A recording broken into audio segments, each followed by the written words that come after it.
What's up, everybody? Y'all come on in. Y'all come on in. Got a special one for y'all today.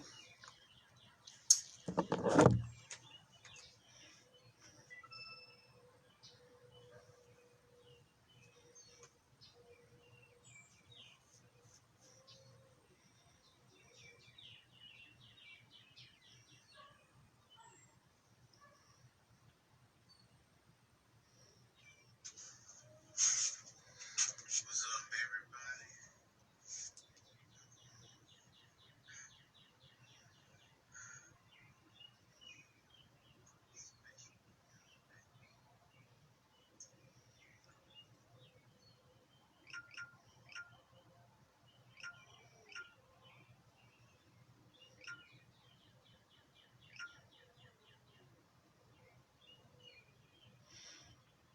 everybody? Y'all come on in.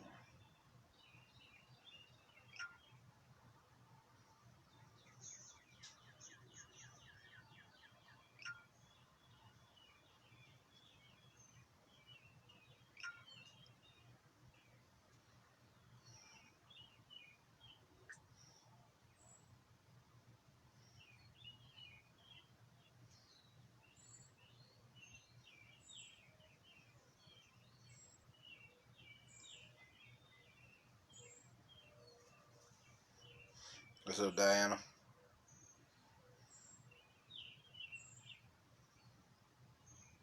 Y'all come on in.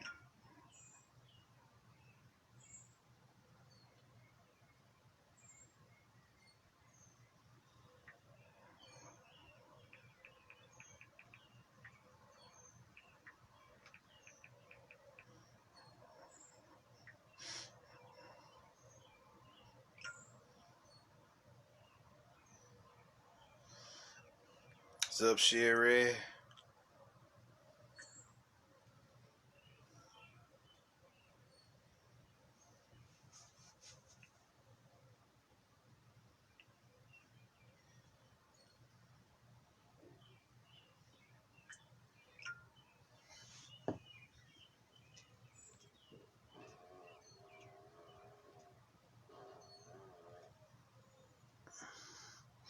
Y'all come on in. What's up, Sky?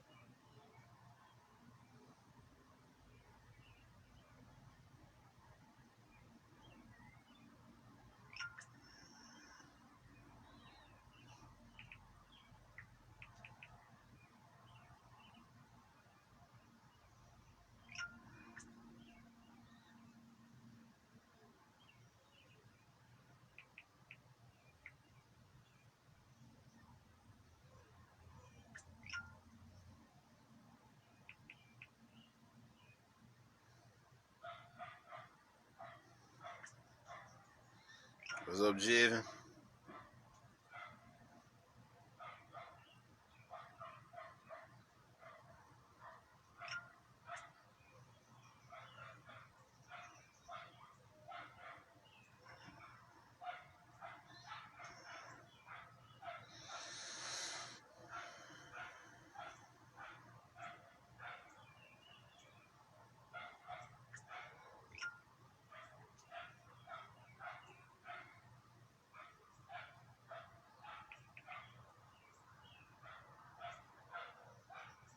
Y'all come on in.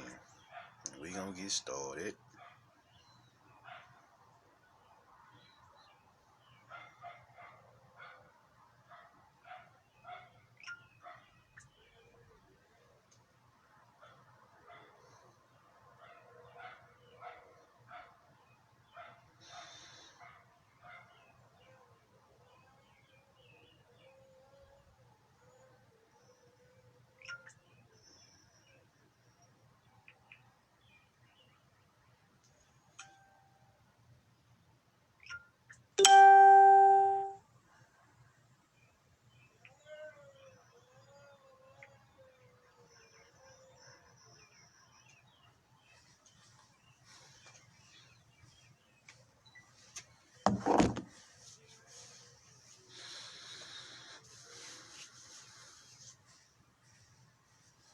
What's up, Blake?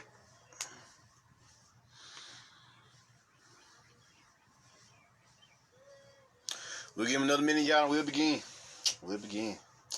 Got a lot of information here, so it's gonna take a while.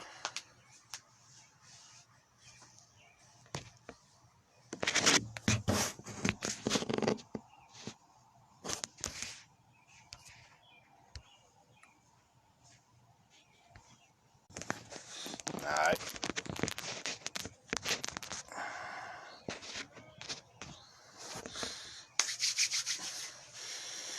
How about we get started? How about that? Today's topic is Black Belt Hoodoo. Now, what is Black Belt Hoodoo? Black Belt Hoodoo is the original hoodoo that was produced in the South, Mobile, Montgomery, even as far as New Orleans, Mississippi, especially in the Southeast. It really originated in the Southeast.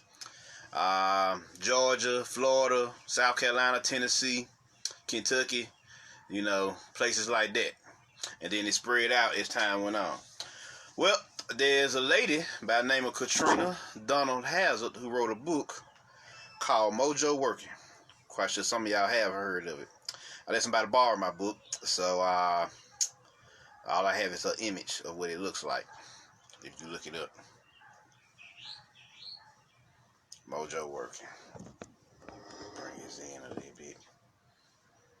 But that's what it look like. That's what the cover look like by Katrina Donald Hazard. Or Katrina Hazard Donald. My bad, Katrina Hazard Donald. Now, how does it start off?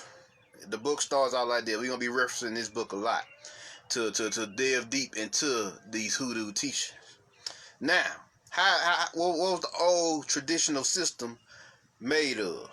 The old traditional system, of course, hoodoo, conjurers, root workers, treaters, swampers, spiritualists, and the sanctified church, or the hoodoo church, or hoodoo Christianity, right?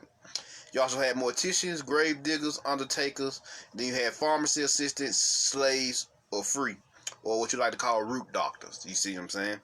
So then, later on, we get into modern contemporary hoodoo complex, which I'll talk about a little later. But that's the old traditional.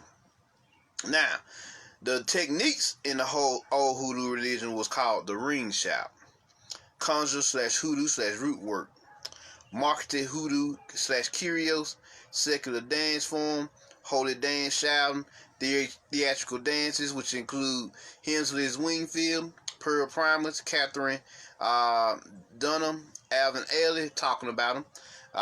And then you had social folk or vernacular form, which was the stroll, snake hips, ringing and twisting, slop, shimmy, dog, Texas Tommy. And then you had the black church, or the sanctified church, AME church, and the Baptist church, right? Then you had different African concepts when, the slaves came over here. They fused their voodoo teachings with the hoodoo teachings, which included, but not limited to, but it was also in hoodoo as well, water immersion, spirit possession, principle of sacrifice, belief in spiritual cause of malady or sickness, divination, counterclockwise sacred circle dancing, ancestral reverence, naturopathic medicine. You see what I'm saying? So that's the African religion complex all across the planet. You see what I'm saying? All across the planet. All indigenous people have this particular magical system intact. But what makes hoodoo special? First of all, what is hoodoo? Hoodoo, as she defined it, I'm going to go with her, is the folk spiritual controlling and healing tradition originating and practiced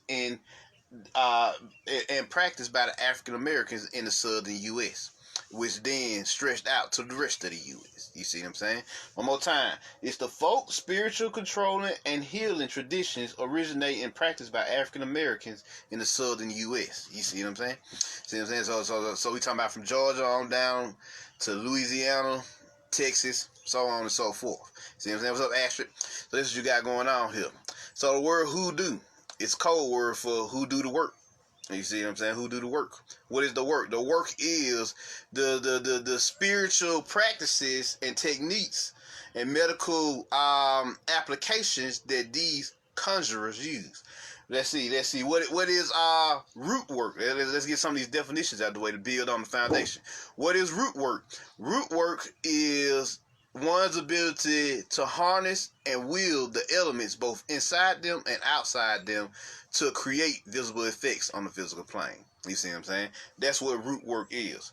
Then you got conjuring. What is conjuring? Conjuration is your ability to summon and manipulate the forces, the natural and supernatural forces of existence. You see what I'm saying? And also wield them to do what you need to do in your particular processes and applications. You see what I'm saying? What's up, Judge? So this is what you got going on here. So now that we got the basic foundation of what it is, you know, then you got your root doctors, which are your spiritual medicine workers. You got your they also your healers. You know, then you got your midwives, your birthers. You see what I'm saying? You got your your morticians, those who deal with the death side of things. You know, the death rituals, burial rituals. You see what I'm saying? All that. So you just got your natural spiritualists anyway. So what we got going on here?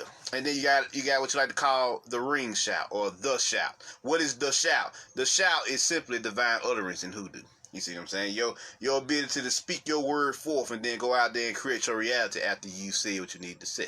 See what I'm saying? What's up, boys? So this is what you got going on here. So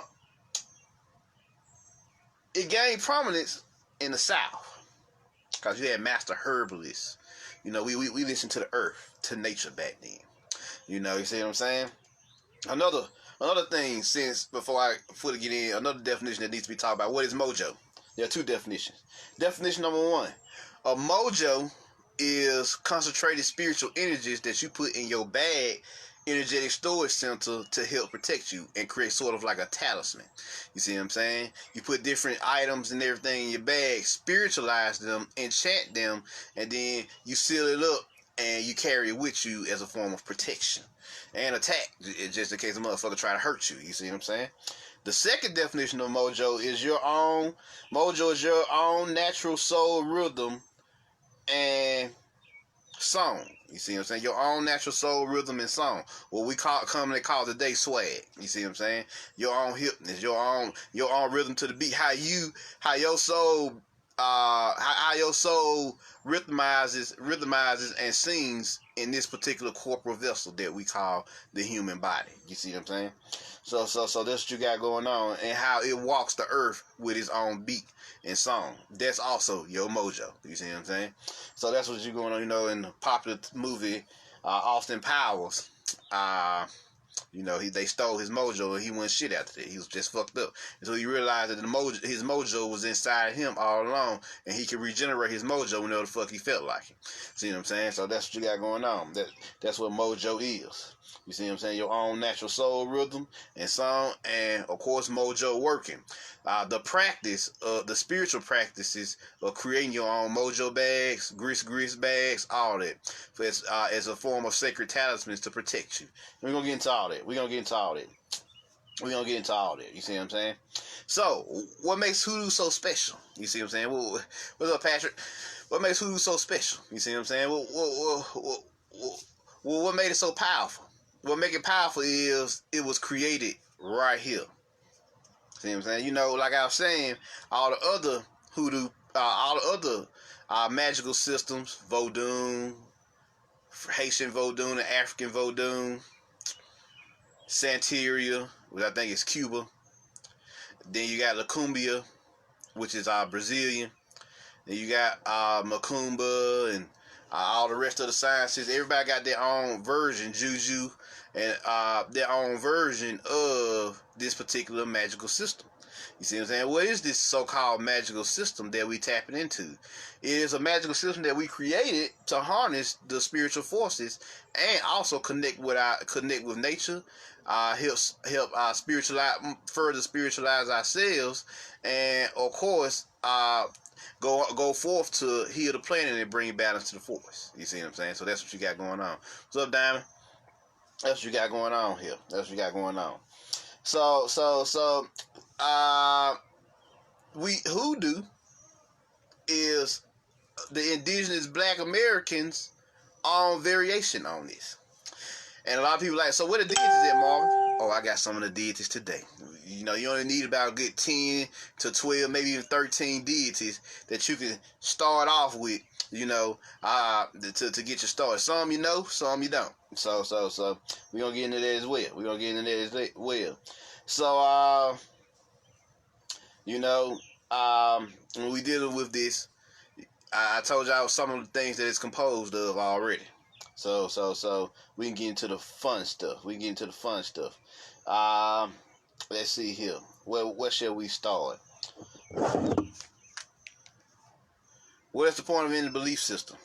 As Miss Katrina stated in her lecture, in her book, because you know it's audio book too, so it's technically a lecture as well. She stated in her book, the whole function of any belief system is to make sense of experience and reality. You see what I'm saying? The whole function of any belief system is make sense of experience and reality. See what I'm saying? What is experience? What is experience? Experiment is what I was about to say. And what is reality? The training ground, the playground in which you experiment. You see what I'm saying? If your formulas and everything is the experiment, then the lab itself is the reality. You see what I'm saying? That's how you should look at it. That's the analogy I would use when talking about it. You see what I'm saying? So let us get into what it is, where it came from, how it works, and what she has to say about it. We're going to reference her a lot. So let us begin. Let's start here. Alright, let us start here.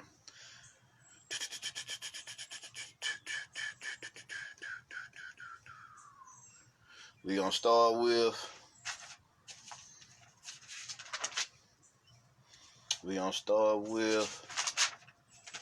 what was going on, the reason why Black Belt Hoodoo was needed for the most part. So let us begin. Let us begin.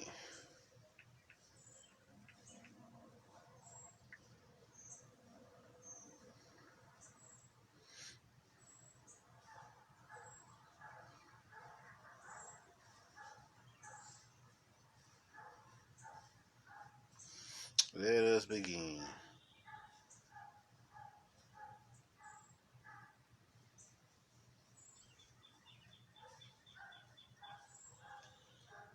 Let me just find a page here.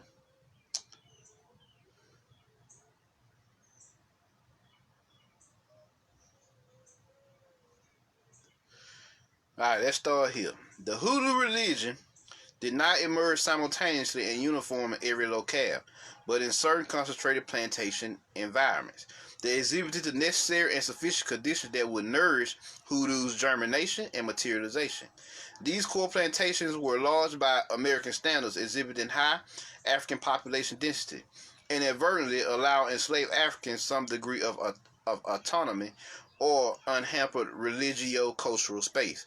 At least one of these core cultural plantations existed within proximity to nearly every major urban locale and exercised influence on the model of culture that emerged in their religion.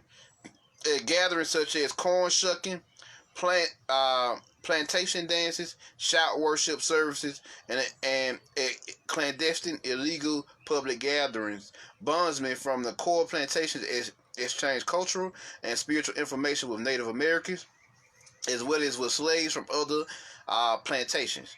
An account from the South Carolina Gazette describes what appears to be such an exchange, and here it is. They also have their private committees. Whole deliberations were carried on in too low voice and with much caution, as not to be overheard by the others.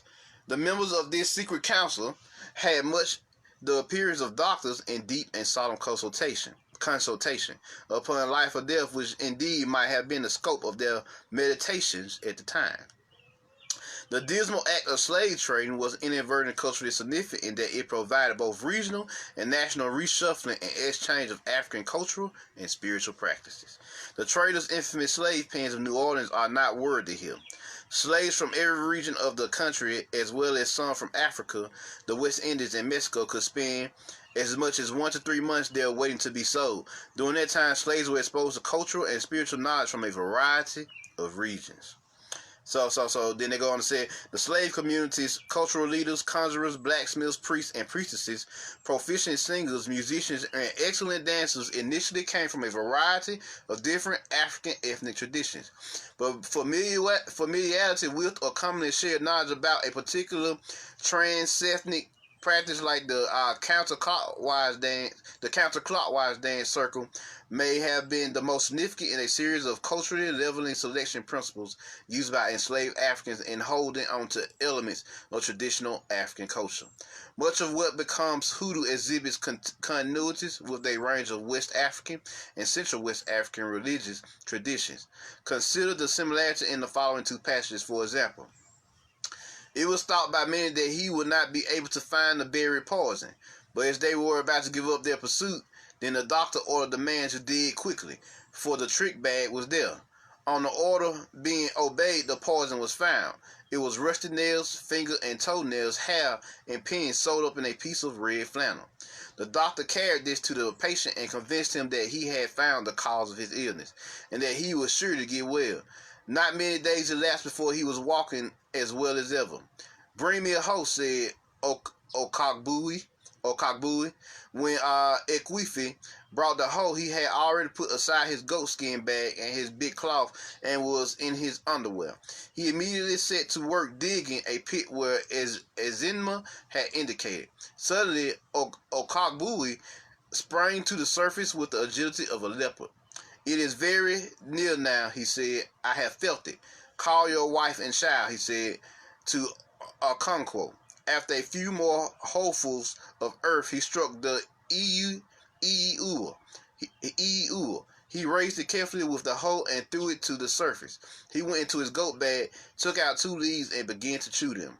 When he had swallowed them, he took up the rag with left hand and began to untie it, and then a smooth, shiny pebble fell out. All this happened more than a year ago, and Ezinma had not been ill since. So they just show you the reality of what was going on with these hoodoo conjurers. Notice that they was using their force abilities, they was sensing, they was using the herbs on the earth, chewing, using trance like ayahuasca, using their trance, using to produce enhance their spiritual abilities so they can produce visions, all that. They was getting in, and we're gonna have many more stories along the way when we talk about hoodoo conjurers and what they're capable of. You see what I'm saying? So now let us continue here. What is next here? What is next? They said hoodoo is the indigenous medicine, psychiatry, and spirituality of Black Americans, right? And so you starting to see what this is about. You see what I'm saying? So let us continue here. Let us move on to the work. You see what I'm saying? The work. What they call the work. Let's see. 1907.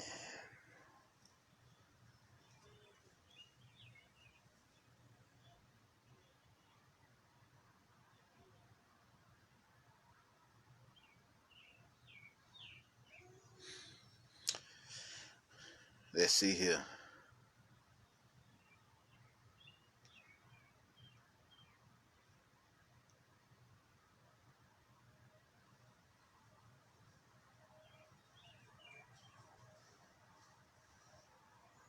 All right, here we go.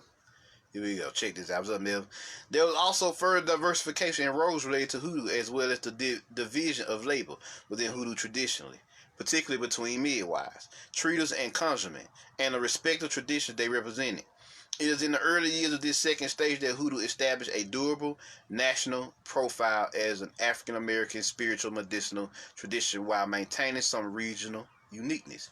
In this stage, hoodoo rapidly transformed into a self-contained national African American institution complete with several divination systems, including the walking boy, the dancing dime, bones, playing cards, dice, dominoes, as well as animal signs such as low-flying birds and frizzly chickens, used as divination devices.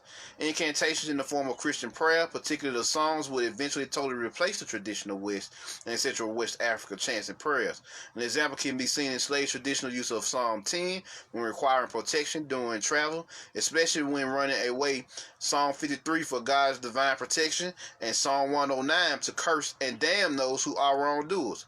Regional hoodoo beliefs like the belief in witches, haints, and demon spirits like Plat Eye, Robin Nation, Horse, Jingo's horse, or Hampshire's horse breed. These spiritual entities were believed to be capable of changing form and luring away or chasing its victims into danger, confusing the mind and leaving the victim to die. There were sacred days in hoodoo.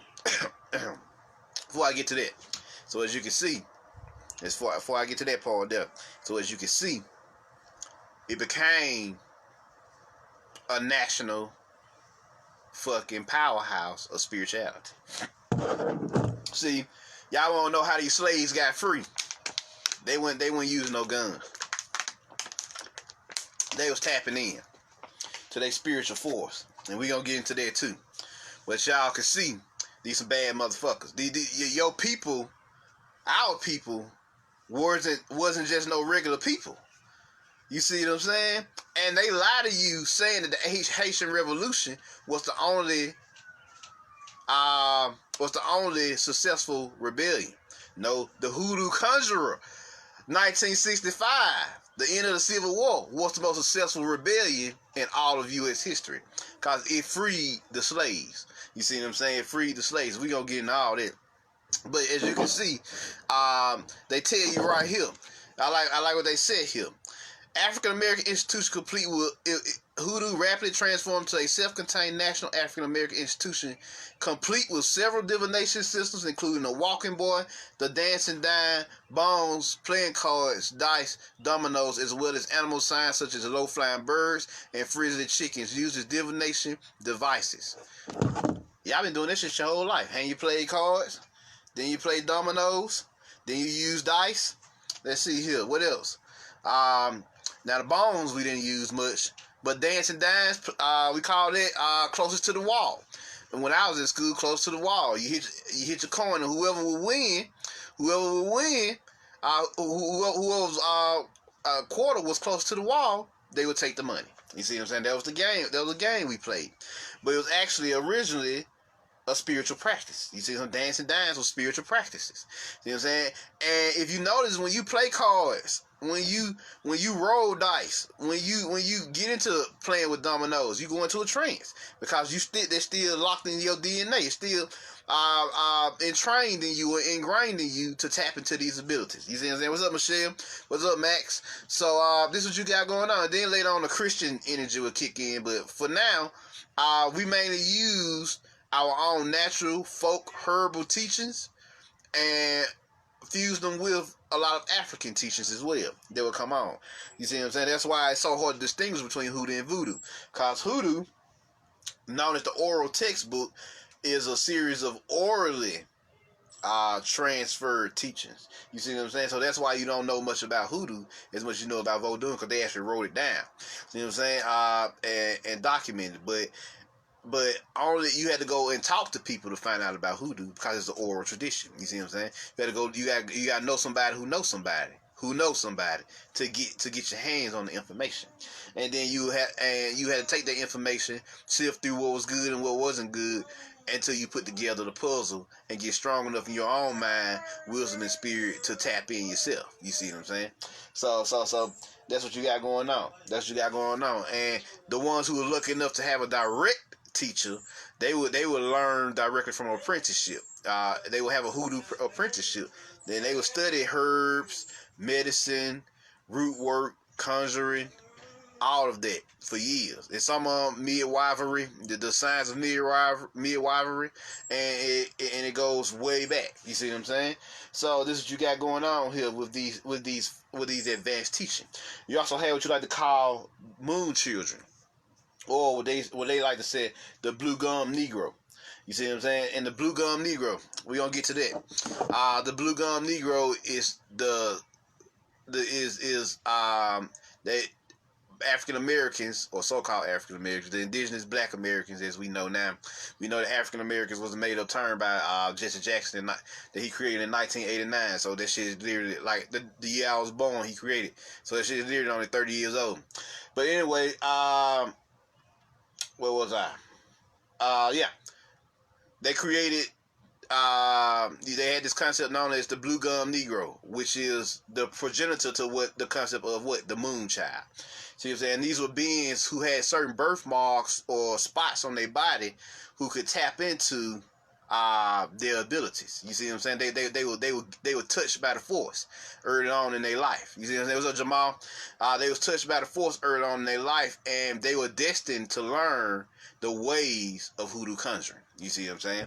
You see what I'm saying? So that's what we got going on here. It's the moon child, also at that time known as the blue gum Negroes. You see what I'm saying? Or the BGNs. You see what I'm saying? So, and the science of birthmarks. So you got a powerful birthmark on you. According to the hoodoo teachings, you was destined to tap in, or destined to find your way into spirituality. You see what I'm saying? And a lot of these doctors know this. When they see powerful birthmarks on you, like I got one on my back, like it's not even, it's so such a strange birthmark. I had to ask questions about, like, why this look so, like, why this spot on my body looks so different than all the rest of my body. And then they told me that there was a birthmark.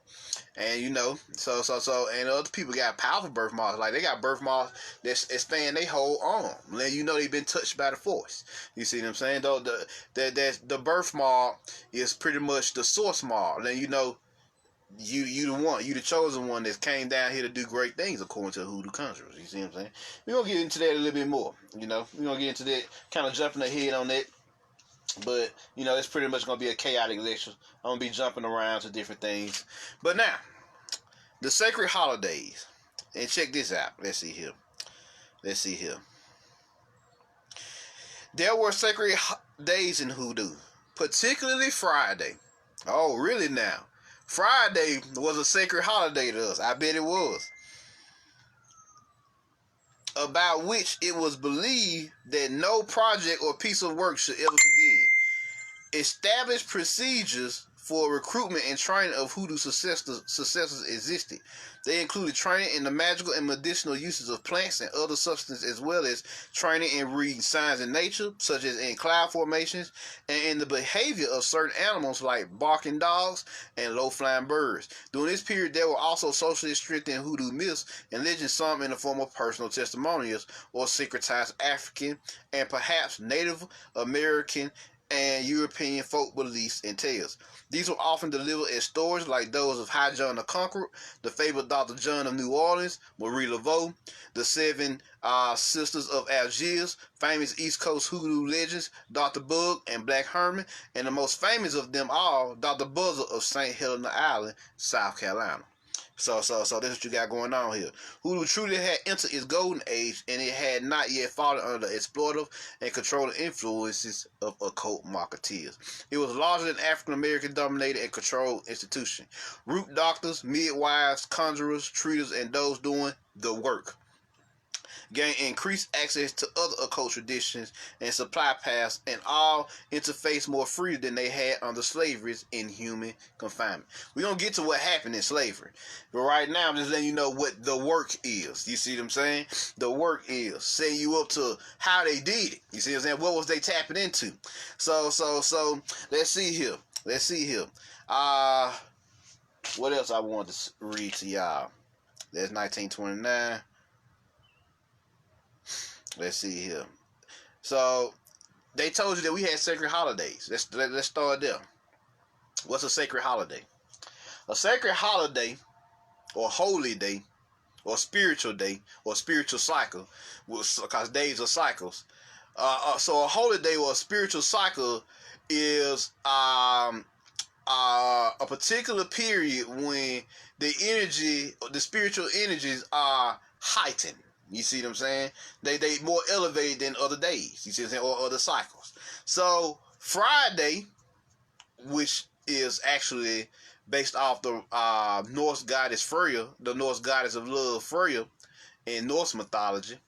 But Friday to us was a very powerful day. It was in Hoodoo conjuring the Sabbath, where we just chilled out, had fun, got together, mingled, danced, partied, and had a good time. Which people still do to this day. Don't the black community still go out, have fun, enjoy themselves? Don't Friday always seem like a sacred day of the week? See what I'm saying? Shit, if you had one day off, the average person would either say Friday or Monday. You see what I'm saying? But most people would say Friday. They had to have a day off because Friday is the first day of the weekend. So the energies are elevated and heightened on Friday because it was known as a sacred holiday in Hoodoo. So we still tapping in and we don't even know what it is. So this is why I want to bring this forth to y'all, because I want to bring this forth to y'all because we're still doing to this day a lot of the things that was that our Hoodoo predecessors were using. You see what I'm saying? They set the groundwork. They set the foundation for this particular down cycle we've been in for the past 500 years. And I'm gonna show y'all how. I'm gonna show y'all how. Let's see here. Let's see. 2181.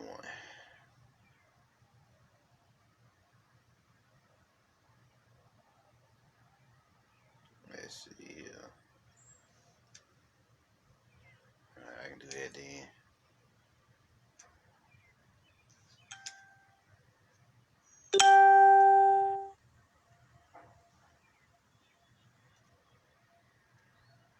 Cool, here we go.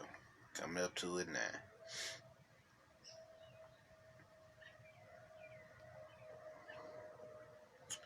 Now here we go. Continue on with the work.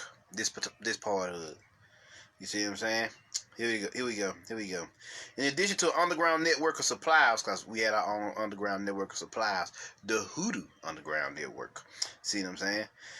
In addition to underground network of suppliers, a well-connected, reputable conjurer, Hoodoo, or two-head man, as they also known, a nickname, or woman inherited the. Let me read that again. In addition to underground network of suppliers, a well-connected, reputable conjurer, Hoodoo, or two-head man or woman inherited the conjurer's oral textbook and practical experience through apprenticeship, oftentimes in families. The secrets of Hoodoo were guarded by the true old tradition practitioners as access to spiritual power had been carefully protected in traditional West and Central West African societies. Hoodoo priests knew the guarded secrets and proper procedures for harvesting, processing, and working certain roots, and they also knew the scope and specifics of each plant's power. They also knew the scope and specifics of each plant's power, were knowledgeable of harvesting times and techniques, and knew which roots could be harvested by human hands and which ones should be harvested by animals only. So you actually had plants at that time, letting you know how powerful nature was. At that time, there were plants on this planet that we harvested. You couldn't even get yourself. You had to use animals. They knew when to harvest for maximum effectiveness and knew the particulars accompanying each plant: animal, rock, and twig. Roots that require harvesting by animals often were extracted from the ground using an aged or ill dog or mule. A cord was tied to the animal and attached to the plant. Then the animal pulled the plant from the ground.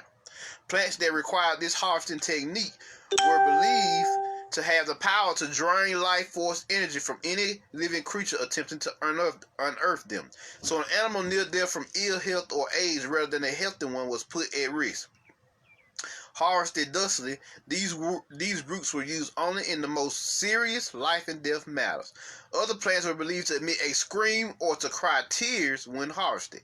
Still, other plants like wonder of the world root required that it be spoken to and ceremonially addressed before it could be harvested successfully, lest it release forces that will harm whoever handles it. Like their traditional African predecessors and their Native American counterparts, an African American conjurer well trained in the old tradition believed in the life force potentiality in each sacred plant, sacred animal, and sacred inanimate object. Conjurer and root work during the post-emancipation pre-World War pre-World War I period achieved and maintained some degree of public legitimacy and visibility among blacks, enough for some African Americans to feel no need either to conceal or to secret their beliefs in and use of conjuring. This is made clear even in urban areas like late 19th century Philadelphia. And let's see here, like late 19th century Philadelphia. Check out this. In W.E.B. Du Bois's landmark study, the Philadelphia Negro, at least two of his informants, because you know he was a government agent, openly list their occupation as root doctor. Though the rituals and practices of conjuring and root doctoring were largely secretive and invisible, their quasi-public legitimacy among blacks contributed to hoodoo's vulnerability to middlemen, minority exploitation, and detrimental mainstream market influence. It was well known among whites that significant numbers of African Americans believed in supernatural phenomena such as spirits, root work, hoodoo, and conjure, with a large pool of believers and no formalized power to regulate either hoodoo development or its uses and practitioners. This struggling tradition was especially vulnerable to pitchment and other types of appropriative exploitation. And though exploiters were more skilled than the immigrating middlemen minority European marketers, the Ashkenazi Jews and all them motherfuckers. You see what I'm saying? Prior to emancipation, the black community had very much been a part of the plantation and frontier healthcare tradition, heavily contributing its traditional healing principles and techniques while developing new ones. But the first 2 decades following emancipation witnessed the birth of two divergent and competing lines of hoodoo development. One, the old tradition of African root doctors / conjure from the plantation, the other exploitative quasi-rendering of the tradition from primarily middlemen, minority marketeers, the traveling medicine shows, and other similar related venues that reached a peak in popularity during this period. Following emancipation, hoodoo was essentially an internally,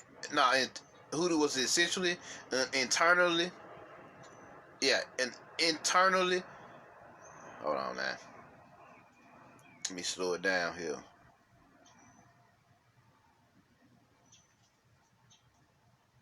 Hoodoo was essentially an internally contained race product, and neither its magical practices nor its naturopathic medicine aspect was yet fully exploited by hucksters, dream merchants, snake oil salesmen, spiritual merchants, or con artists, and the practice of healing was not yet regulated by a medical establishment. The result was that in the rural segregated community, one could find either a reputable two-head doctor or a local root worker through personal referral. So they just go ask somebody and go get some. You see what I'm saying? And its spinoff, referral. And then we're going to get into snake oil hoodoo later, but we focusing on the work in black belt hoodoo right now. You see what I'm saying? So let's see here. You also had specialized hoodoo practitioners as well, like our swampers. Let's see what they was about. 2042.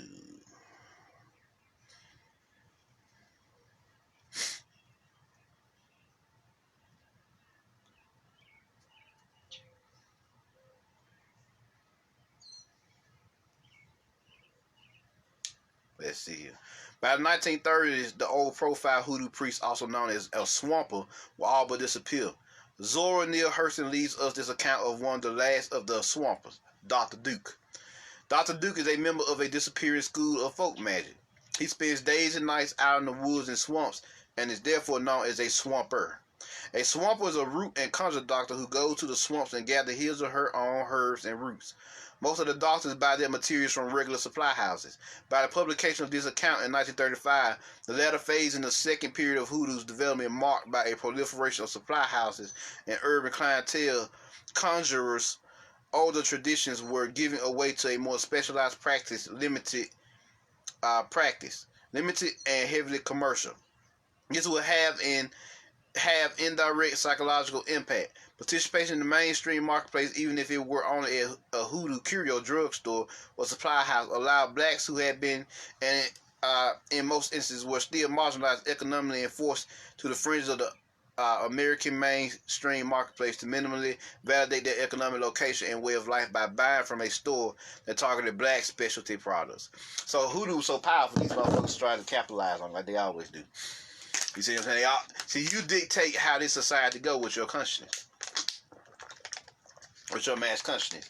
And so they just sit back, see what you get into, and then observe and study you, and then they start to make products based off where you are in society in that particular era. So this was no different. So you had swampers, and so those were the swampers. Next, let's see here. What else I want to talk to y'all about? Let's see for the next session here. I'm gonna say midwives for later on. Let's talk about the ring shop. How about that? 116.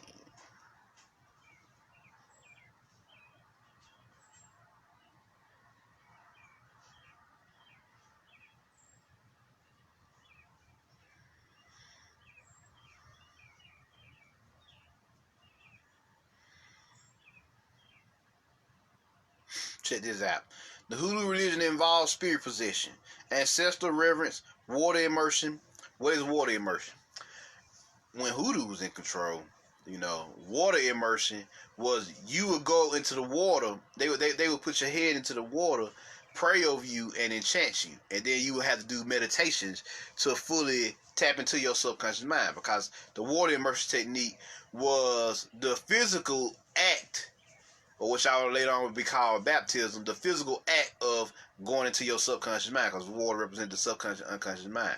But then you have to go and do the meditations to fully tap into your own subconscious mind, and you will use the water immersion principles and techniques as visualizations, as an idea of how to tap into your subconscious mind, because you've already done it physically, right? So it's easier to tap into your subconscious mind by if you want to go into it, you would submerge yourself in water, and you would enter a whole new realm within you by going into the water. That's why I used to make the songs "Take Me to the Water." You see what I'm saying? So let's see here. Let's see. The Hoodoo religion involves spirit possession, ancestral reverence. What is spirit possession? That's also misunderstood. Spirit possession. They say you possessed by a spirit. You possessed by a particular archetype of force within you. You see what I'm saying? So we'll take Shango, the storm god. Well, one day you wake up and then all of a sudden you get possessed by the storm energies, the storm forces, or the archetypal storm energies inside of you, and you just snap, awaken that energy, and you go into a little trance or state of mind, and what happens? You start to conjure storms. You see what I'm saying? Lightning and shit, and raining and all that, because you went into that mode. You went into that state of mind. You hacked in or tapped in to that particular archetypal energy. It awoken in you, and you allow that energy to flow through you and create these visible effects known as storms. You see what I'm saying? So that's what spirit possession really is. Just your ability to be possessed by your own energies, and sometimes that happens during your awakening phases. See what I'm saying? The spirit possession thing happens during your awakening phases, and as time goes on, spirit possessions become spirit control, where you learn how to harness those powers with your will. You see what I'm saying? Whereas the spirit possession aspect is you tapping into it in a raw, you awaken to it, and the raw energies of that possession awaken inside of you, and you do amazing things with it. But later on, you learn to harness those abilities, and you can conjure those storms at will. You see what I'm saying? So that's called spirit control. You see what I'm saying? Or animatism. Control, learn how to alter the environment with your consciousness. You see what I'm saying? So next we got let's see, ancestral reverence, respect for your ancestors. So we had ancestral worship. That's not a new concept. You see what I'm saying? Respect for your ancestors. Water immersion, herbal medicine, sacred music, circle dancing, and shaman priests who function in a variety of roles, including that of a leader in religious activities such as role model in the sacred ritual of the ring shout. Now, what is the ring shout? The assertion that Hoodoo could possibly have been a religion to bondsmen may surprise and even offend some readers. It is generally agreed in both scholarly and in both public and scholarly discourse that African American slaves could not possibly have had a real religion. So we didn't have a religion. We had a spiritual practice, especially since their African predecessors were viewed as idol worshippers. That's just a fucked up way of saying, you're not worshiping our God.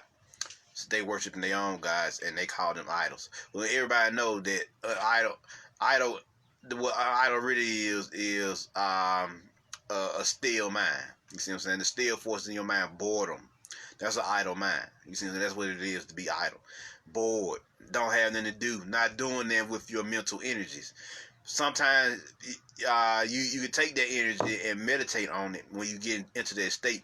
But if you just dwell in it and immerse yourself in it, you'll enter a sort of limbo where everything becomes gray around you, and it's not good, but it's not bad either. But you're kind of in a state of stagnation. You see what I'm saying? That's what an idle. That's what an idle mind really is, or this concept of don't worship idol gods or idol frequencies. That's what they mean by that. Don't dwell on such concepts as boredom and not having anything to do. If you feel that way, then meditate. And if you don't meditate, just go get up and go walk, or go do something, or go to sleep. Hell, do something other than just dwell in that energy, because that will lead you into a state of limbo or a state of stagnation. You see what I'm saying? That's why you don't dwell on idle thoughts. You see what I'm saying? Or idle gods, as they say, or idle frequencies, because it'll lead you into a point of stagnation, and you could get kind of depressed from that. You see what I'm saying? A lot of people get depressed in that period of stagnation because they're not doing anything. They're not doing nothing. See, you're saying that's what Jackie Chan was saying in Karate Kid. He said there's a big difference between being still and doing nothing. Doing nothing means literally what it means. You're doing nothing. You're just sitting there in a sense of stagnation. You see what I'm saying?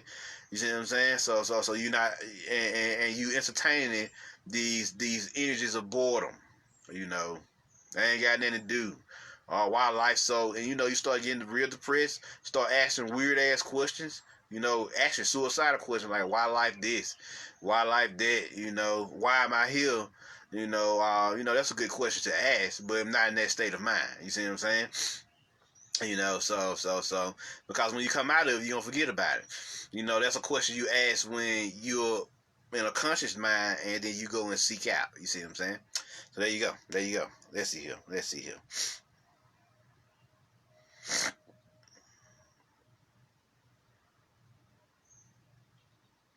see.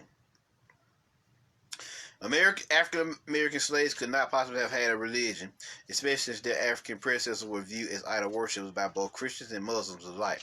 The contention that early Hoodoo could not have assumed the status of a religion is in part informed by prejudicial notions that Africans in their primitive state did not have true or real religion but something less, or that slavery destroyed all vestiges of African religion and spiritual activity. Thus, they needed Christian missionaries, or Muslim proselytes to save them and teach them the way. So they've been telling you, like, Muslims and Christians been fucking you over. Right there. Thus, they needed Christian missionaries or Muslim proselytes to save them and teach them the way, or their way. You see what I'm saying? Definitions are fraught with both political content and intention. You see what I'm saying? So there you go. But we're gonna get into this ring shop. I just really wanted to say that. Let's see here. 970.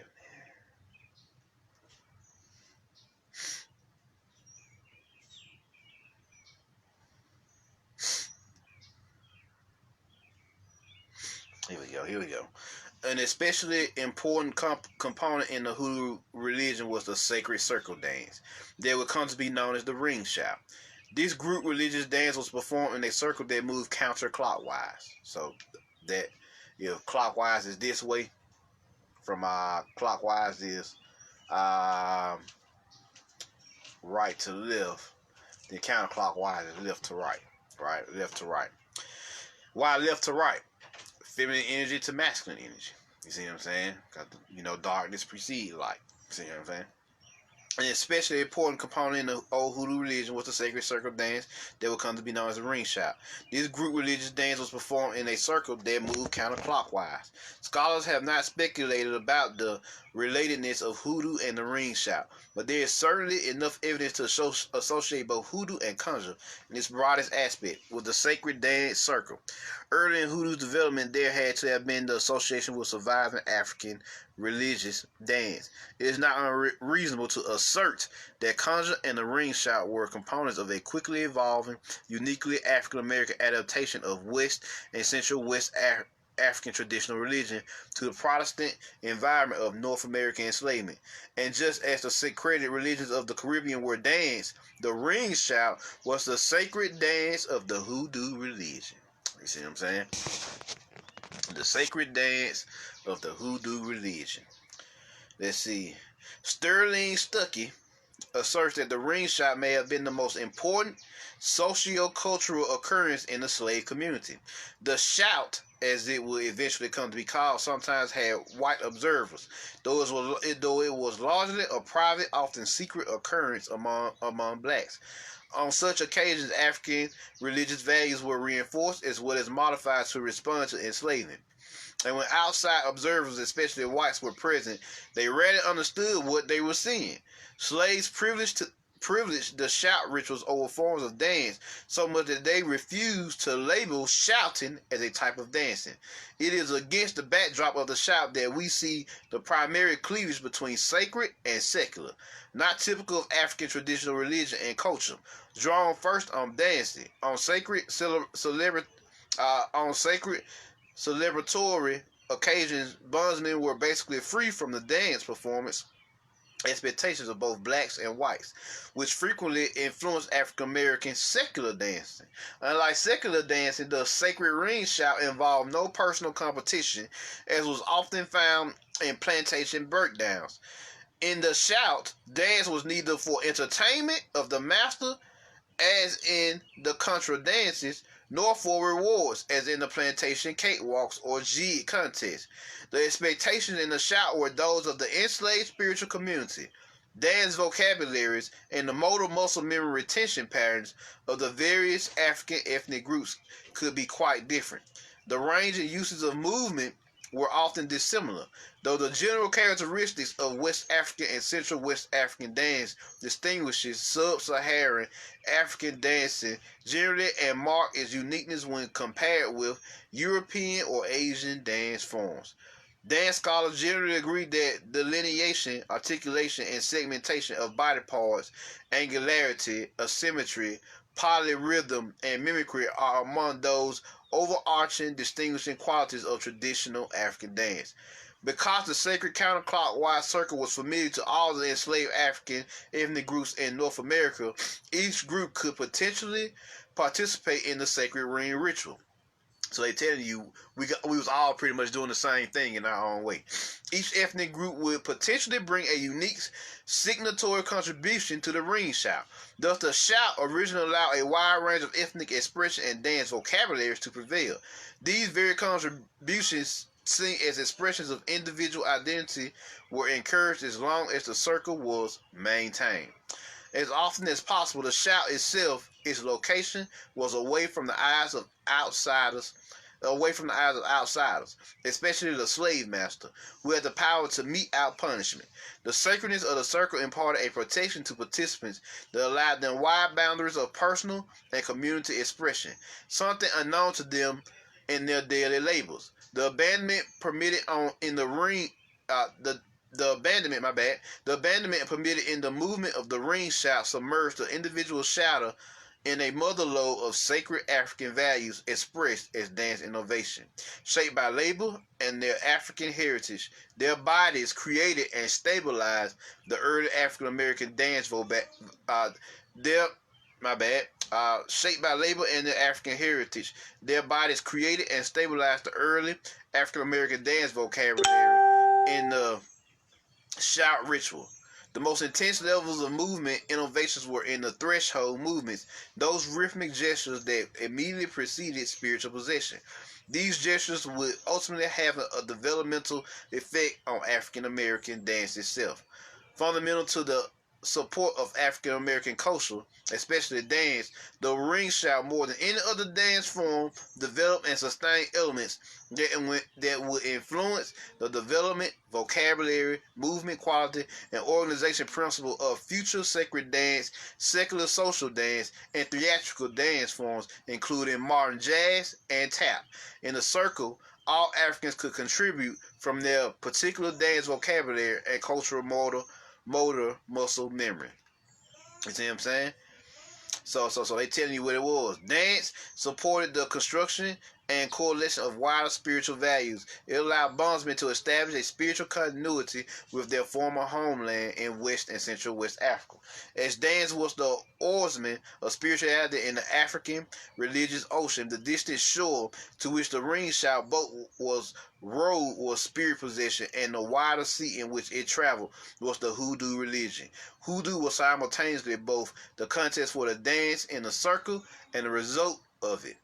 The relationship was gestational and mutually nourishing. At the new religion's birth, the incipient dances were influenced by and reflected the forces of nature, as do significant West African deities.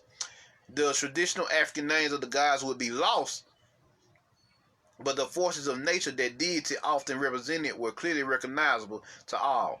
From the captive Africans' common consciousness of the sacred counterclockwise circle, the forces of nature, including lightning, rain, certain stones, rivers, oceans, and forests, were all reflected in the construction of the early ring shout. Without Hoodoo and its sacred dance that preserved much of the traditional African dance vocabulary, the African American dances would not have survived in the assault that was American enslavement. A variety of African traditional religions, initially clustered by region, combined with other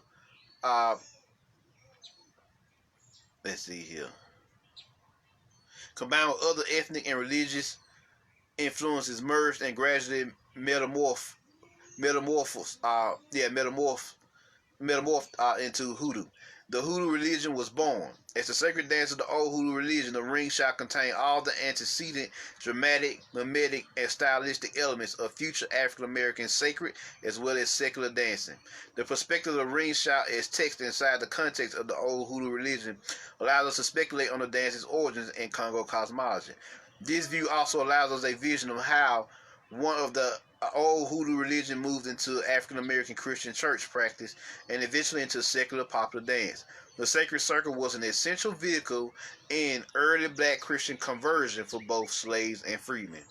Several scholars have commented on the possible cosmological significance of the use of circularity in this sacred dance. Sterling Stucker among them, seeing as possible trace of the Congo cosmogram, the sacred circle was the gateway to a broader spiritual experience, that of spiritual possession. So they tell you what it is here, the power of ring shout. You see what I'm saying? You see what I'm saying? We the power of ring shout here. So I'm gonna stop there because I want to tap into more of it. But as you can see, the ring shout was the basis of all the Hoodoo work. See what I'm saying? That they created. Now, one thing I want to clear up: we was always here. You know, she even tell you about the indigenous black Native Americans or indigenous black people that was already here. You see what I'm saying? She even mentions that in her book. So you are already here. The Africans came and we all fused together and put in work. See what I'm saying? But you are already here. I don't want you to get it twisted. And we all became one as we intermingled, taught each other languages, fused together. Now, as far as language is concerned, which since we dealing with that ring shout energy, of course, we need to talk about the language. Now, the language is interesting here. We use what they like to call slang English. You see what I'm saying? Slang English. What is slang English? Or just simply the slang? Slang is the old Hoodoo tongue that was used for casting spells. You see what I'm saying? As y'all gonna see, we spoke in a particular dialogue which actually fused a lot of indigenous and African dialect into the English language, and it produced this this derivative of regular English, and created a Hoodoo version, a Hoodooized version of English, which we know as slang or the slang. You see what I'm saying? So, and we use these words, these spiritual words. Notice when you use slang, motherfuckers don't never know what you're talking about because it was a secretive language. And they never let you use slang in the professional environment because they know it's a magical language. And to use such words as throwing shade and, and other fucking languages that we use, creating swag and all that, all our different dialogues that we use were spiritual dialogues, magical dialogues. So don't let them get it twisted. This slang was actually a highly spiritual dialogue, and to this day, whenever we produce a new slang, it affects the world. Have you ever noticed that? Because they magical words that our old hoodoo conjurer ancestors used to use to cast spells with, and enchant stuff with, and hex stuff with, and cast curses with. That's why it's so fucking powerful. And to this day, we're still producing new forms of slang to adapt to what? The era and environment and realities that we're in, as society is continuing to evolve and grow or diminish or whatever. So, you know what I'm saying? So that's what slang English was, or the slang. They literally have an urban dictionary online that literally deals with just slang itself because it's its own language. It's a magical language. So they don't want you speaking like that in a professional environment because they used to use the slang to hypnotize their forefathers and foremothers or the slave masters at the time with their words. They used to enchant them and mesmerize them to get what they wanted. You see what I'm saying?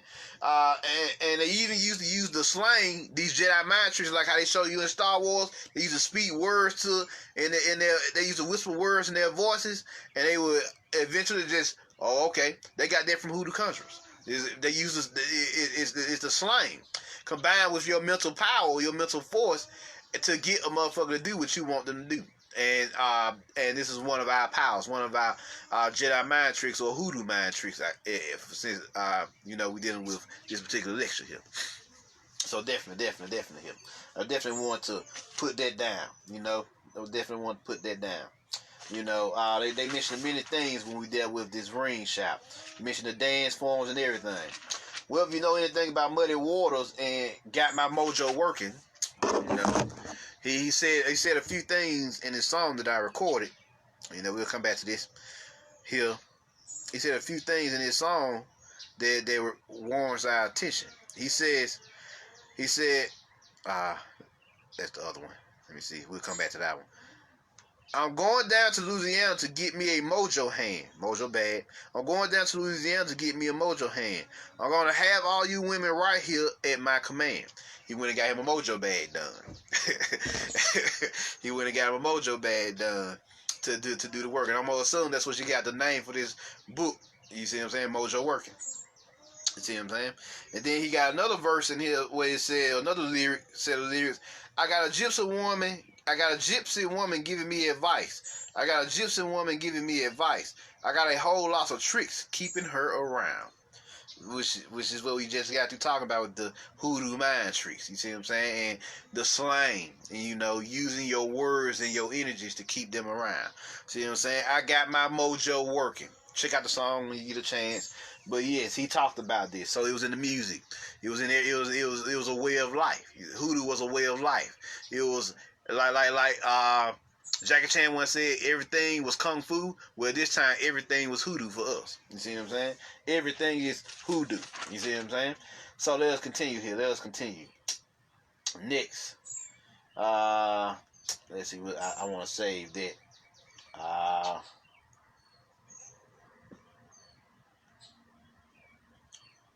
Let us talk about High John the Conqueror. Yeah. We're going to him next. High John the Conqueror, page 1408, a.k.a. Nigga John, a.k.a. Mr. Jam. Let's see here. That's 1408.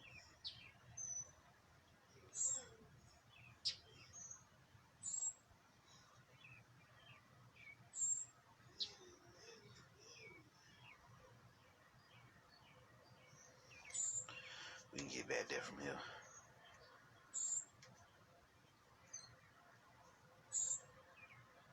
Here we go. 1408.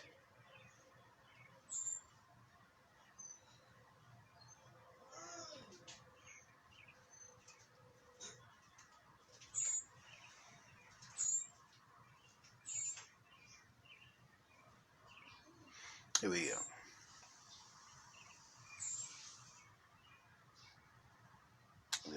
Yeah, 1408.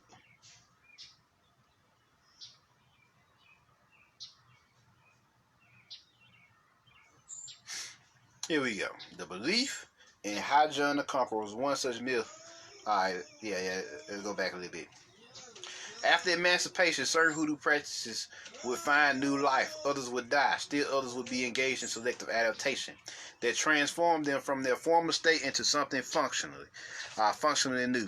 In the area of folklore and myths, some beliefs would rapidly disappear. Others would achieve prominence and functionality, as others faded, leaving the survivors in a stronger, more entrenched position within Hoodoo practice. The belief in High John the Conqueror was one such myth that would be grounded in both a medicinal and magical reality. We now turn our attention to it. The search for High John the Conqueror. Here we go. I was accused of murder in the first degree. The judge's wife cried, "Let the man go free. I was rubbing my root, my John the Conqueror root. Oh, you know, there ain't nothing she can do. Lord, I rubbed my John the Conqueror root." There's a little poem, or a little excerpt from one guy said here. Let's see here. Let's see.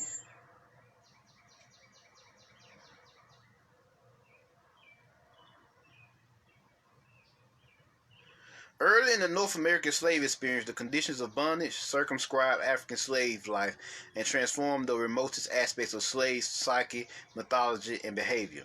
In response to this resistance, and now we're dealing with slavery.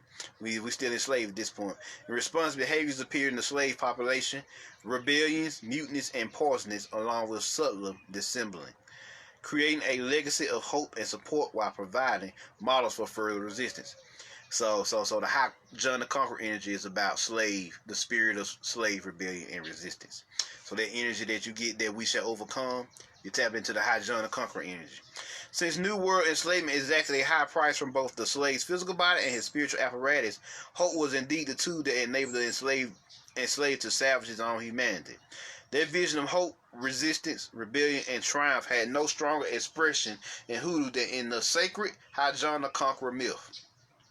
The single most important root in contemporary Hoodoo practice, High John the Conqueror root, a member of the Morning Glory family, has long been invested with magical and spiritual potency. Contemporary scholars of Hoodoo exhibit some confusion about what his root is and the source of his power. Let's see here.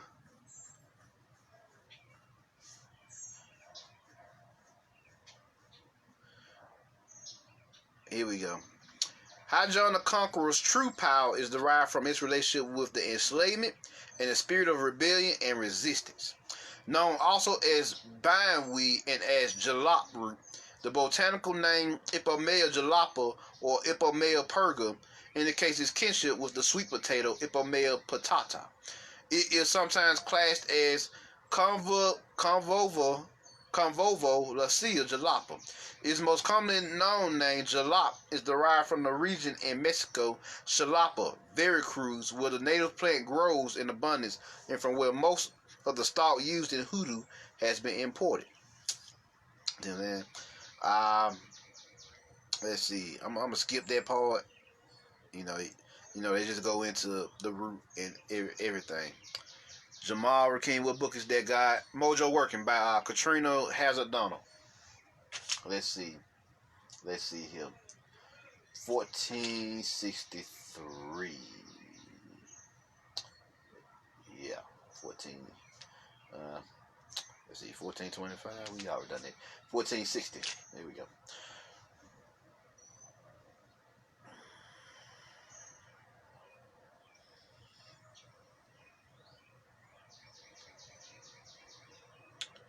Let's see. Nobody told them, but he lived. Let me see here. Let me go back a little bit. The picture she draws of him appears at first both ambiguous and contradictory, yet all-encompassing. There is no established picture of what sort of looking man this John the Conqueror was. To some, he was a big, physical-looking man like John Henry. To others, he was a little hammered-down, low-built man like the Devil's Doll Boy. Some said that they never heard what he looked like. Nobody told them, but he lived on the plantation where their old folks were slaves. Her examination and description in 1943 draws from history, literature, sociology, and folklore in presenting the scope of High John's domain. For Hurston, High John the Conqueror is a cultural trope. He is the mythologized spirit of hope, resistance, and safekeeping. But equally important, he is a conveyor of significant values, particularly the values of justice and universal reciprocity. Where have y'all seen High John the Conqueror in motherfucking popularized pop culture? Y'all seen him as the superhero icon. Yep. High John the Conqueror was the superhero icon. Y'all know that, right? He was an alien being who came down here in the Black Belt South during slavery, born to his mother Miriam, and literally did what? He did what? He would use his power to fight off evil. No lie. No lie. Let me see. I hope I got the right phone. Because, you know, I do work on multiple phones. So I may not even have a picture of him in this particular book. Let's see. Here. May not even have a picture of him in this particular book here. But hopefully I do have a picture of the God icon. I do. Have a picture of the God icon. Here he is. The God icon. That's literally the superhero rendition of High John the Conqueror. No lie. No bullshit. If y'all don't believe me, y'all gonna hear the stories of High John the Conqueror. And then go and look at your boy, Icon. And tell me that ain't the same motherfucker. Tell me that ain't the same motherfucker. And Rocket is who they call Aunt Nancy, the spider goddess. You see what I'm saying? Cause she brought him back and put him back in the game. Cause what spiders do, they weave webs. And what do webs do? They create what? Interconnectedness. So she brought him back into the fight. Cause for a while he wasn't even fighting for real. He was just pretty much chilling. You see what I'm saying? So there you go. Icon is High John the Conqueror. And Rocket is Aunt Nancy, the spider goddess. Oh yeah. And if y'all ain't never seen Rocket, here she go. There go a picture of her. Oh yeah, yes. It was worth it to keep these superheroes recorded. Let's see here. There we go. It's kind of bright there, and that's her using. Motherfucker had powers. You see what I'm saying? So, you know, relate your myths, the Hoodoo conjure myths, to pop culture. That's how it works. And you start to make these connections, and it all started to weave together. You see what I'm saying? Weave together. So High John the Conqueror was Icon, and Aunt Nancy was the spider goddess. You see what I'm saying? She wore a belt. What do spiders have in them? A spider belt, which they use to weave what? Webs. She wore a belt to do what? Project and weave her powers. Aunt Nancy. They got together in this particular superhero comic to show y'all who y'all really are. You see what I'm saying? So, and y'all do know that Icon was created by a black man. You know, I can't remember his name. Y'all go check him out. But yeah, he was created by a black man. So who knew his shit? Or if you didn't know, he was tapping in to their energy and created him off pure raw intuition, like we always do. So there you go. Now, what was I talking about here? High John the Conqueror. There you go. High John the Conqueror. Let's get back into our stories. This about to blow y'all mind. High John the Conqueror is a cultural trope. He is the mythologized spirit of hope, resistance, and safekeeping. Icon. But equally important, he is a conveyor of significant values, particularly the values of justice and universal reciprocity. High John seems to take on the qualities of a savior, or Heru, a personal protector for the enslaved, informing them that freedom was on its way, so they must persevere. My mama told me, and I know that she wouldn't mislead me, how High John the Conqueror helped us out. He had done teach the black folks so they know 100 years ahead of time that freedom was coming. The Civil War happened in what? 1860, I think. So that means they knew in 1760, 100 years, and I've talked about this before, 100 years before the Civil War, that they was going to get free. And they listened to who? High John the Conqueror, the champion force, the champion deity. You see what I'm saying? Who also is Jesus, or El Cristo Negro, and El Cristo Negres, and El Cristo Jr. You see what I'm saying? Or the El Cristo Child. You see what I'm saying? So it's the Cristo energy. So since it's also the Cristo energy is who? The Baphomet. And he's also a multifaceted force or deity in this sense, because he's also related to both Shango. They said Shango, Jesus, and Ogun as well. Yeah. So he's the champion energy, the warrior energy, and the storm energy. Cause what do storm guys do? They conjure. They conjure. They conjure. And what do Hoodoo? What is one of the name of the Hoodoos? They were conjurers, summoners, evoking and invoking these forces. And that's why Shango was infused into their energy. You need the storm aspect for conjuring, you need the warrior aspect for their revolutionary spirit, and you need the champion aspect to overcome this shit, to beat this shit. You see what I'm saying? So that's what he was going on. And so they put those energy in the form of icon. You see what I'm saying? For High John the Conqueror. Black Lightning is Shango, or Static Shock is Shango, whichever one you like. Anansi, the Spider Goddess, is Rocket. You see what I'm saying? So this is what you got going on. Then you got the Black Cat, Bastet. You see what I'm saying? And who the Black Cat represent? That ferocious, fiery cat energy. Who do we see had it? You can say Thunder had that. And her TV in the Black Lightning TV show, right? Thunder had that, right? And of course, you had Lightning. You know, she was like the Thunderbird, another aspect of Heru. She was flying. That's an indigenous teaching, by the way. The Thunderbird is another aspect of Heru. So I'm telling y'all the deities here. You see what I'm saying? High John the Conqueror, Aunt Nancy, the Thunderbird, the Thunder Dog, which is Anubis or Exolos. The Black Cat, which is Bastet, the Chicken or Rooster, which is Abraxas. I think I even wrote them down. Let me see here. Abraxas. And then you had the World Turtle or the World Soul. You see what I'm saying? The Turtle Island energy. And also you had Oshun, Love, and Obatala as well. See what I'm saying? So there you go. That's just some of them. Then you had the Frog energy as well. Kick and Hakik. So it's all there. That's all there. You may have to use other names now because a lot of our deities were destroyed, but a lot of them we didn't give names because we was dealing with this bullshit. So we knew what their energies were when we seen them, and we had our own interpretations of them, of course. But we never gave them a personification. Like we never humanized them. You see what I'm saying? Or personified them. They stayed in their animal forms. What is the secret of these animal forms, of these animal totems? The animals, or animism, or animal totems, or animatism, is the science that everything in the natural world has a soul, because it's a personification of Mother Earth's soul, and by extension your soul, because you are creating this with your mind, with your what? All-seeing eye that sits in your third ventricle of your brain above your pineal gland.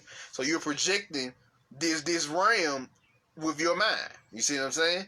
And so Mother Earth is also doing the same thing with her soul. She's projecting nature with her mind, with her all-seeing eye. And so we, as sentient beings or sentient gods and goddesses that's walking around here, can connect with Mother Nature and begin to use our consciousness to alter it, and also listen to the animals, the birds, the sky, the weather. You see what I'm saying? The weather, the plants, all that. You can actually talk to nature, the rocks, the lakes, all that. Nature is actually an intelligent entity. And the trees, you can talk to all these entities if you have the ears to hear and eyes to see, as they said. So there you go. It's called, for the ears to hear, animal, plant, and nature communication. For the eyes to see, your ability to penetrate their physical vessels and see their intelligent energy or frequency, which is known as the penetrating mind or the penetrating eye, or what Superman had or an icon had, X-ray vision. So there you go, where you can see the electromagnetic forces that flows through the natural world. So let us continue here. Let us continue. High John the Conqueror. Let us see what's going on here. Where was I? My mama told me, and I know that she wouldn't mislead me, how John the Conqueror helped us out. He had done teach the black folks so they know 100 years ahead of time that freedom was coming, long before the white folks knowed anything about it at all. North American bondsmen clung to the belief that High John the Conqueror had predestined emancipation and freedom. They testified that it was the power of High John and not the American Civil War nor whites who brought them liberation from chattel slavery. Damn. The notion of High John as a liberating force as well as a hope bringer was intimately intertwined in the black popular imagination. Let us stop there for a second. Well, what they said, they testified that it was the power of High John and not the American Civil War nor whites who brought them liberation from chattel slavery. So it was the power of your hoodoo magic that brought on the Civil War. See, the Civil War is a manifestation of 100 years of motherfucking root work and hoodoo conjuring. Root work and conjuring. The manifestation of 100 years of root work and hoodoo conjuring. So they had visions in the 1760s of these Moors selling us out with this legal system, which they call legalese, and they began to root work and hoodoo conjure on their ass to create the Civil War 100 years. The Moors and the whites didn't expect that shit to happen. That shit happened because we made it happen. Once again, the star seed's been around. These motherfuckers been recognized in many different forms. The hoodoo conjurers, the conductors who were also hoodoo conjurers. All that. We've been around. We ain't went nowhere. Shit, we've been at this. We've been fighting a good fight. We've been at this for 6,000 years, fighting a good fight. Right? So this is just to show you what you was doing on your own land. You was already here putting in work the whole time. And this is what this election is about. This is why I'm wearing this green. This indigenous energy. You see what I'm saying? The green represents the indigenous energy, the heart chakra. To show y'all what y'all were. Nature, baby, nature. So, let us continue. Let me pick it back up here. The notion of High John as a liberating force as well as a hope bringer was intimately intertwined in the black popular imagination. These young Negroes, let me see some here. Okay, we good. These young Negroes talk about the war friend, the Negroes. Of course, the war was a lot of help, but how come the war took place? John the Conqueror had done put it into the white folks to give us our freedom. That's what. Freedom just had to come. The time set aside for it was there. The war was just a sign and a symbol of the thing. The notion of High John also conveyed the spirit of kindness, humor, and morality while wrapping the embattled slave psyche in a protective package of functional values. Let us stop there again. Oh yeah, this High John the Conqueror probably be the meat of this election. Now let's go back and research that there. Let's go back a couple of pages. These young Negroes talk about the war friend, the Negroes. Of course, the war was a lot of help, but how come the war took place? It said John the Conqueror had done put it into the white folks to give us our freedom. That's what. Freedom just had to come. The time set aside for it was there. The war was just a sign and a symbol of the thing. The notion of High John also conveyed the spirit of kindness, humor, and morality, while wrapping the embattled slave psyche in a protective package of functional values. They even said they talk their shit about this Bible in Exodus and this fucking flame on this fucking burning bush. All that shit came out of hoodoo, y'all. All that shit came out of hoodoo. This shit been around since the Bible. Hoodoo conjuring been around. You see what I'm saying? It's nothing new. We just adapted it to the slave times. That's all. That's what we was dealing with. But this goes to show you that we've been at this. We've been using our force to fuck this shit up. That's why they had to shut down Hoodoo. Yeah, it took them another 100 years to do it, but they had to shut it down. See what I'm saying? You know, after the Civil War, it took them another 100 years to shut it all the way down. See what I'm saying? From what?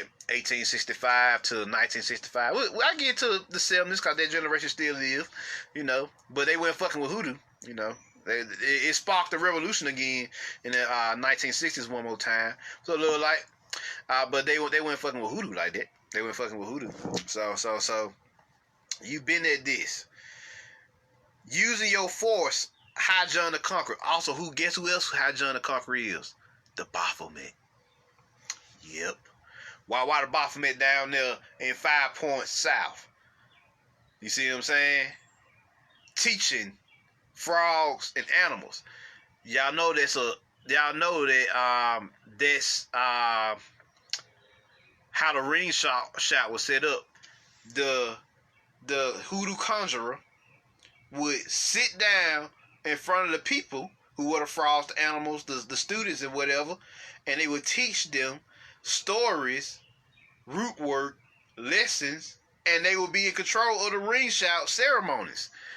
And that's what the Baphomet down there in Birmingham, cause you know Alabama is the birthplace of Hoodoo. So all the shit out here has a Hoodoo connotation. So the Baphomet resurrection lecture that I showed you was literally the manifestation of how the Hoodoo conjurers use their ring shot ceremonies and how they would sit down and teach the people in the communities and how they would speak during these ceremonies, because all of the people looked up to the root doctors, the root workers. You see what I'm saying? Because they were the spiritual masters in age, or shamans as they call them now.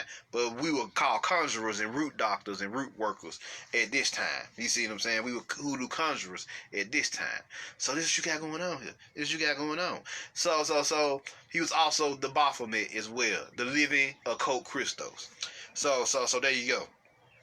Let's see here. Let's see. Embedded in the concept of High John were many of the values that stole and esteemed in black popular folk discourse. The compilation of values posited a normative outline by which members of the slave community could sustain their sense of themselves. High John spread and remained viable because of the holistic model it represented. The African slaves encountering the Americanized story, there might be familiarity to Americanized slaves, there would be identification and a source of esteem. Cassandra Williams asserts that High John, Jesus, and Shango are collateral or analogical spiritual forces. Like I said, Jesus ain't nobody but El Cristo Negro, El Cristo Negress, and El Cristo, the El Cristo Child, or El Cristo Jr., however you like to say it. That's all it is. The living Christos, the walking Christos, you and I, who are breathing right now. We are the living Christos. That's what the Jesus energy represents. The living Christ, the living Christos force that's walking around this motherfucker with that occult intelligence. And of course Shango, which is the conjuring energy, the storm energy, are collateral analogous spiritual forces.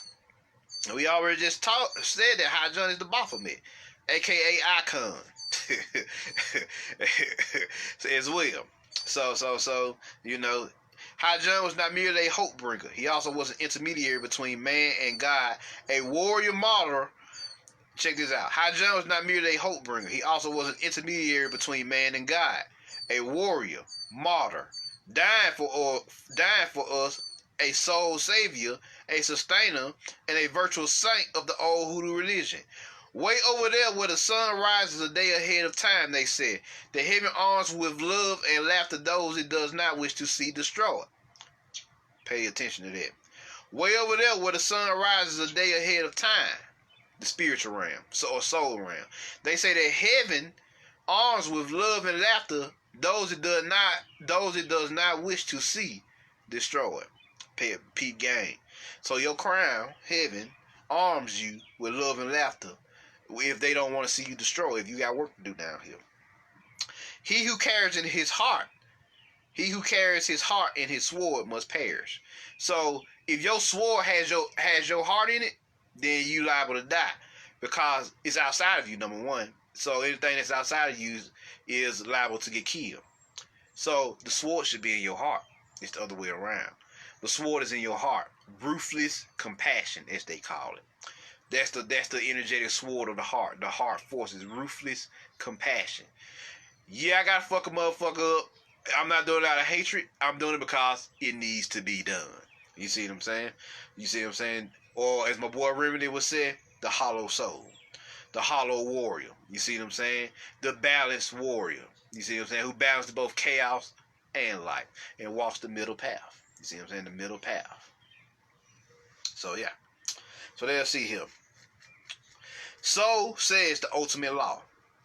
You see what I'm saying? So says the ultimate. What's the ultimate law? Y'all guys. You see what I'm saying? And children of who? The Most High Creator. God. Hu-Nab-Ku. You see what I'm saying? Hu-Nab-Ku. I don't like to use that other guy that we talk about, y'all boy. You know, we need that motherfucker over there with it. We talk about the Most High God. We talk about Hu-Nab-Ku Mandres, the invisible deity or force behind the gods. You see what I'm saying? The invisible unifying God and intelligence that we are all connected to via our souls, that we use their energy, tap into their energy to get shit done down here. So we can further bring balance to the force. You see what I'm saying? And by extension, the world itself. So yeah. John knew that it was written where it cannot be erased, that nothing shall live on human flesh and prosper. Did I just say that? You can't survive just off physical will alone. You need spiritual will, spiritual soul. You see what I'm saying? You ain't gonna be able to do this with just physicality. They just said that. We forgot these unwritten rules. You see what I'm saying? Cause we start fucking with our hoodoo teachings. Let me read it again. John knew that it is written where it cannot be erased, the soul realm, that nothing shall live on human flesh and prosper. You see what I'm saying? Known among Santeria/Lukumi adherents as Juan el Conquistador, the idea of High John the Conqueror is perhaps the most widely known non-Abrahamic folk spiritual figure in the Black Atlantic New World. So they just called you the Black Atlanteans. Need I say more? For real, like, need I say more? Let's see here. Best and most potent, if dubbed before September 21st, the last day of summer, High John is used in numerous types of hoodoo work and has been the most utilized hoodoo root. That was probably not always the case. Within the old black belt plantation tradition, High John's uses were probably more specific than in more recent usage. Across time, High John's uses appear to move from the specific to the general. Once used for only a few and very specific needs, High John eventually would be used as a substitute for increasing number of hoodoo roots and plants. The specificity of High John's early uses was first tailored to the gender of the work to be done. Was the work predominantly male or female? Once determined, the High John root was selected based on its gender. Distinction between male and female, High John was lost in the turn of the century spiritual marketplace, as was the distinction between male and female mojos. With respect to its importance in the hoodoo pharmacopoeia, there are two perplexing questions. How did this legendary root, native only to the region around Xalapa, Mexico, become so significant to hoodoo practice thousands of miles away in Tennessee, Virginia, Alabama, and the Carolinas, where it does not grow? We gonna get to that. First of all, you see what I'm saying? They tell you that the male, these Mace Windu's magical warriors, had their own aspect of mojo working for the masculine energy, and these females, the Seljundas, the magical warrioresses, had their own skills and techniques and magical practices for their gender, because you, a man, has your own biological makeup that needs to be tailored to you being a man. And of course, you as a woman has your own biological makeup, and the magical energies need to be tailored for you as a woman. It needs to be modified, for your feminine energies. or it needs to be modified for your masculine energies. You see what I'm saying? See, the law of gender been lost around here. You know, let them tell it it's some LGBT crazy shit going on. But no, the law of gender is you are an androgynous entity, but you are personified as a male and a female, or a female at this time, to do a particular work. You see what I'm saying? You see what I'm saying? That's what you got going on. It ain't got anything to do with the outer aspect of homosexuality and all that crazy shit they like to talk about. It got to do with the internal aspect of your androgynous forces being male and female. Never forget that. Never forget that.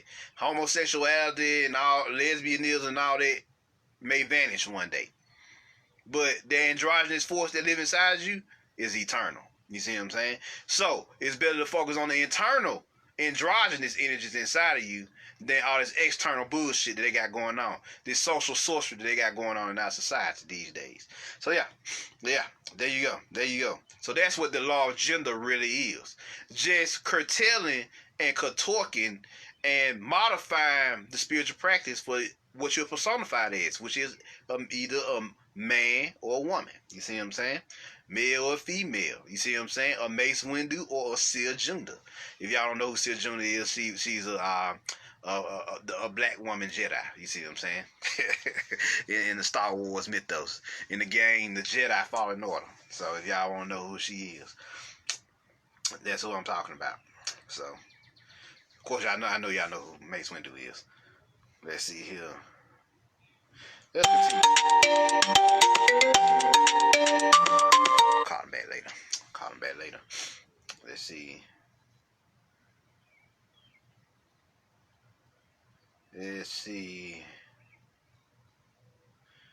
Now, we get into the story of High John the Conqueror. Check this out.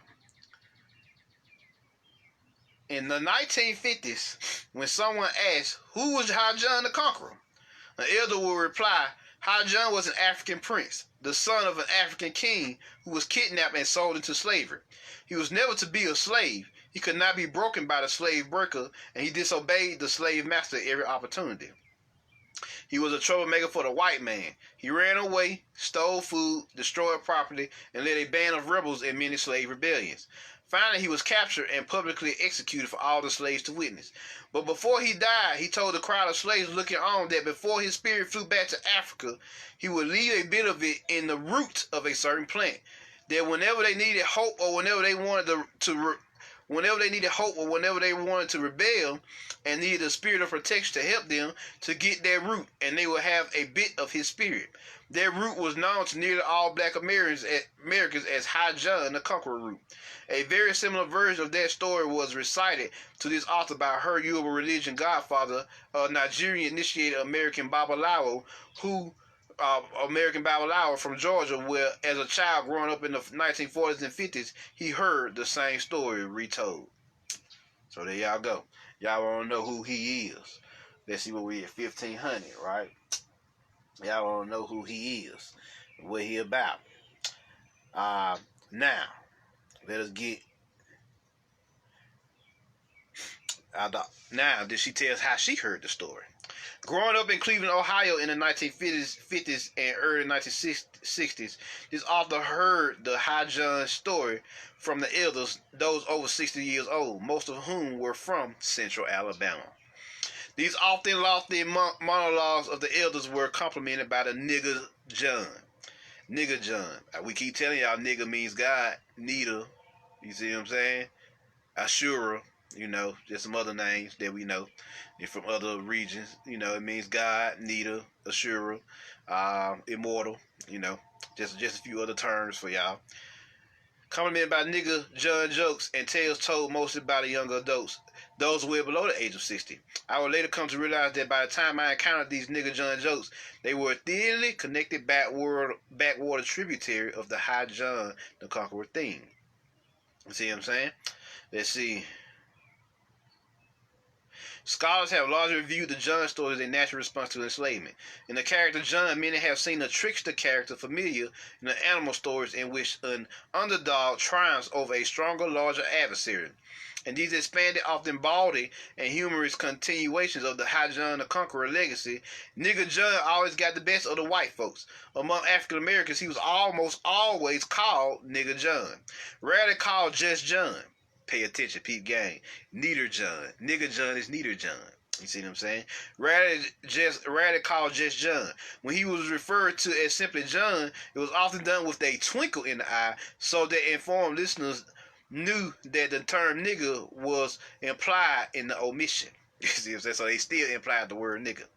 The effectiveness of the John stories lies in the juxtaposition of black and whites under racial oppression. Though John is reduced to servitude, he still manages through some quality of his personality or behavior to debunk the myth of white racial superiority and get the best of the white man.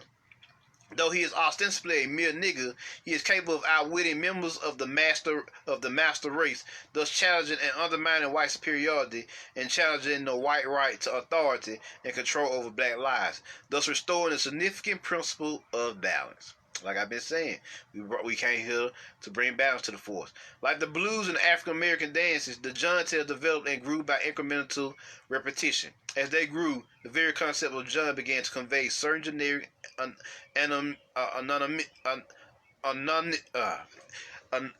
anonymity and familiar distance, but it also galvanized the community and became part of the commonly understood mythology and folklore of African American culture. Once this happened, John was free to move in a common consciousness as a stock character representing multiple options. The very mention of John among some older blacks invoked a secret code of hope and resistance. You see what I'm saying? High John the Conqueror may have been the first deified ancestor of the Hoodoo religion, who gradually became a secularized spiritual alternative. The most effective teller of John's stories I have ever encountered was a man called Mr. Jim, originally of Sarasota, Florida. Whenever he told one of these stories, his entire being would take on a new countenance, because he's speaking through the force, God talk or soul talk. He would tell the story as if talking in a secret code, or the conjure code, as it's also called, that whites couldn't understand. His style of delivery to an all-black group of listeners implied the presence of powerful and controlling whites, even when they weren't present. Mr. Jim would establish the white presence with his body language, stooping his shoulders, shuffling his feet, feigning the stupid Negro of white folks' expectation. As Mr. Jim wooed the story and John eventually triumphed, Mr. Jim's countenance would transform to one of cunning and triumph.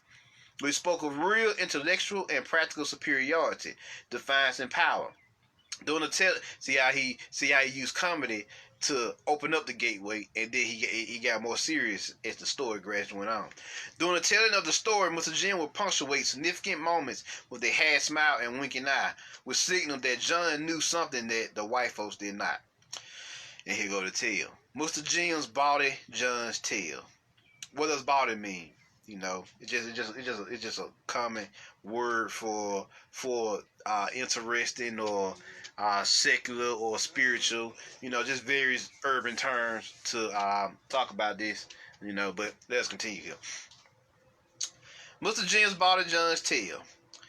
John was so defiant that he promised himself that he would never respond to a question from whites with the proper answer of yes'm or yes sir, and he never did.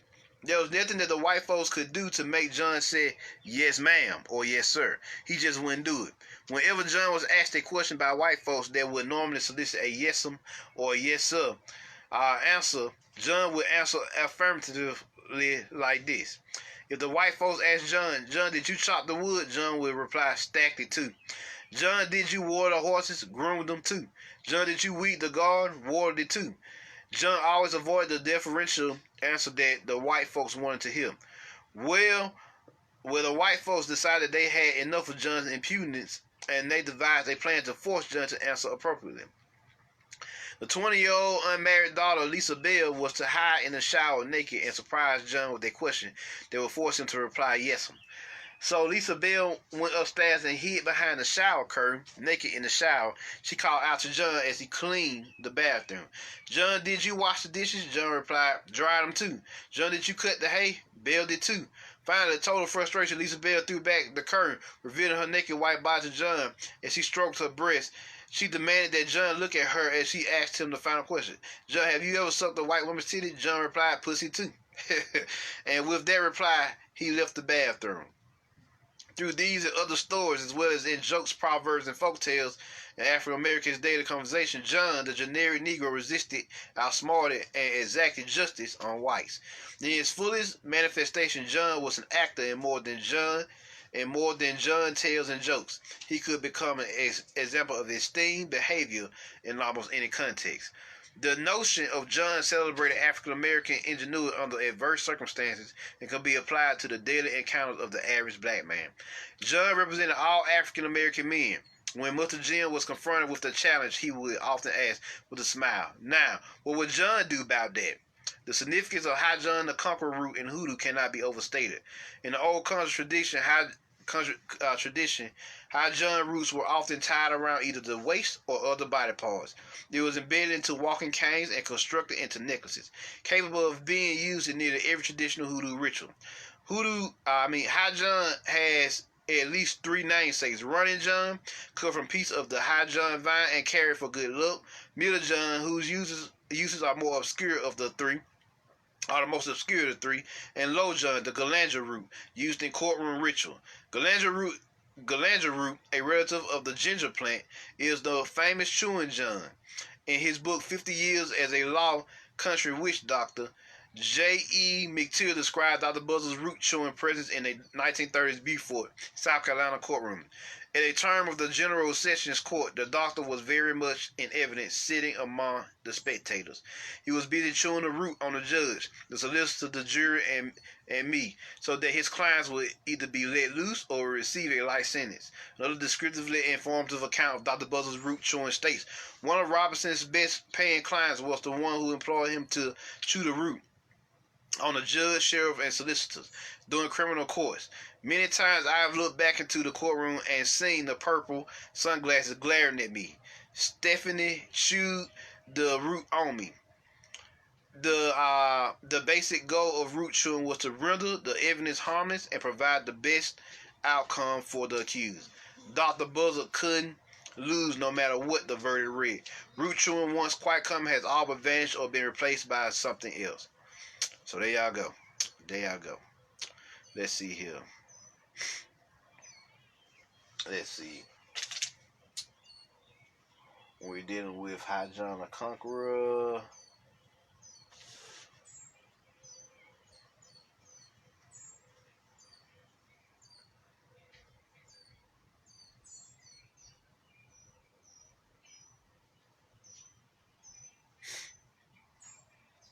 Let's see here.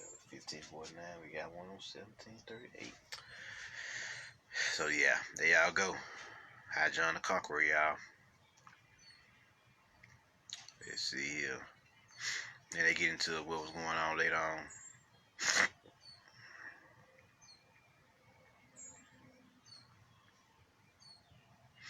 They get into what happened in Mexico after that. You know, the slave rebellion and how they use that energy to help free themselves. So yeah, y'all can check that out when y'all get the book. Let's see here. 1738.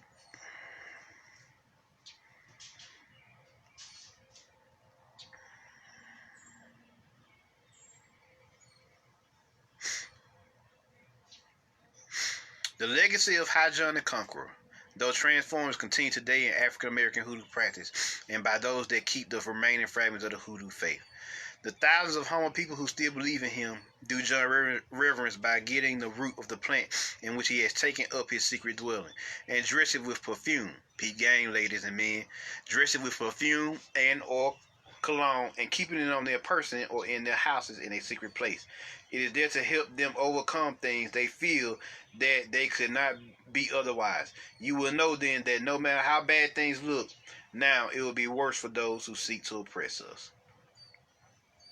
So there y'all go. That's how John the Conqueror, people. That's how John the Conqueror. There y'all go. And his influence on the hoodoo culture and magical system. Let's see. Hoodoo Conjurers.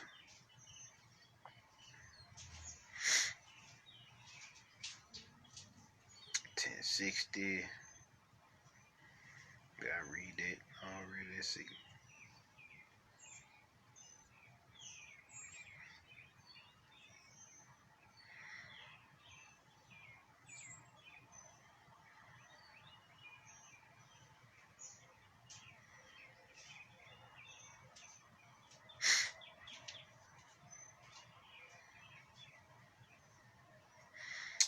We'll skip that. Alright, let's continue here. Let's continue. Went over the moon child.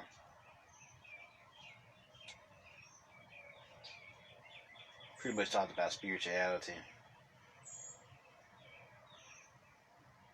Let's get into the root doctors. How about that? Let's go to the root doctors next. 1088. We'll start there.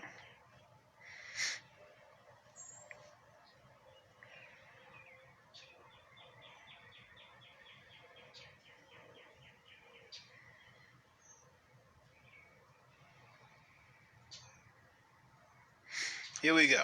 Here we go. It has already been noticed that the fetish men and women apply themselves assiduously to the study of the healing art and acquire such a knowledge of the properties of herbs and plants as it enables them to effect the cure of many complaints. It is backed, moreover, during the healing processes by occasional fetish practices such as the binding of strings around the knees and other joints of the patient. The ends of the strings which hang down after the knots are tied, being covered with red vegetable application. E.J. Glave leaves us another glimpse of the hoodoo conjurer man's highly skilled spiritual ancestor, the Ngunga or Congo traditional priest. To his religious functions, the Ngunga unites those of surgeon and physician. However, his pretensions in the one calling may be, his skill in other is more than considerable. In skirmishes of inter-tribal warfare, natives are often badly wounded. The slugs used are rough pieces of copper, brass, wire. In the extractions of these rude bullets, the fetish man displayed great surgical skill. Several of my men received wounds from enemies' overcharged flintlocks. I called in a native charm doctor who was renowned for surgical skill. See what I'm saying? So back then, the root doctors was the surgeons. The surgeons learned from hoodoo conjurers. Yeah, the root doctors. You see what I'm saying? And then they created their own medical profession, and then they warred with them. You see what I'm saying? Them and the midwives and everything. You see what I'm saying? So, definitely. Let's continue here. Let's continue with the root doctors. 1891, 1888, 2787.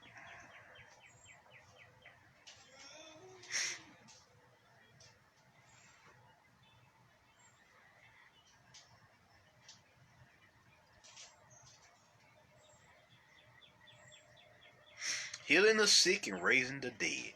Now, we ain't spell dead D-E-A-D. We spell dead D-A-I-D. P gang. P gang. Grandma's hand soothed a local unwed mother. Grandma's hand used to ache sometimes and swell. Grandma's hand used to lift her face and tell her, "Baby, Grandma understands that you really love that man. Put yourself in Jesus' hand." Grandma's hands. Bill Withers, Grandma.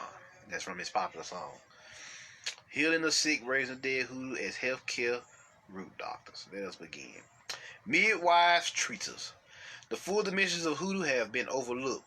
Even recent scholarship on hoodoo has not included a discussion of the medicinal aspect of the tradition. In addition, that scholarship has totally overlooked the discussion of traditional hoodoo healers, treaters, midwives, and root doctors. Even African Americans who know anything of contemporary hoodoo were usually not immediately associated with medicinal herbalism. Hoodoo marketeers were neither interested in nor had access to this aspect of hoodoo. While much of the magical aspect of hoodoo would be discarded under the strict dictates of Christianity, science, and commercialism, much of hoodoo's medicinal herbalism would be kept alive under another label. Home remedies were passed down in extended families from an earlier time, thus assuring the post-emancipation African American community would inherit a well-developed and long-standing folk medicine tradition rich in regional variation. Their community, like African American communities elsewhere, will also inherit the deep belief that physical illness could have a supernatural cause. Oh, really? This belief will persist among African Americans into the 21st century. Hoodoo was believed to be able to cause all types of illnesses as well as unusual physical and mental symptoms. See what I'm saying? So then they go on to the different systems. Um, you know, but the reason why is because in the majority of poor and working class black neighborhoods there was someone at least minimally skilled in administering herbal based treatments, some of which are used today in African American communities as well as throughout the African diaspora. The slave doctor was a common feature on most plantations of substantial size. On smaller plantations there was someone at least minimally skilled in naturopathic treatments for physical, mental, and spiritual malady. Herbal medicine recipes were but one chapter in Hoodoo's oral textbook. Herbal healers and practitioners such as midwives, treaters, and root doctors mastered treatments and developed their regional pharmacopoeia. In addition, there was an existing body of common knowledge and information. You see what I'm saying? Common knowledge and information grounded in well-known treatment traditions that some individuals apply to themselves. We see an example of this in the slave who wore a buckeye on a string around his neck as a protective medicine. In addition to bringing healing traditions from Africa with them and acquiring medicinal skill on their own, some slaves were owned by white physicians and were trained by them. One such slave named Primus assisted his master, a white doctor, at surgery and began his own practice when his master died. Another slave doctor who practiced in New Orleans bought his own freedom after having assisted an apprentice under 3 doctors, all of whom owned him at one time or another. Other slaves were owned by pharmacists and assisted in the filling of prescriptions and the making of medicine, and at least one bondsman, Willie F., published his own prescription book. Still others acted as nurses, both accompanying their owners and practicing independently, applying their knowledge of herbal healing.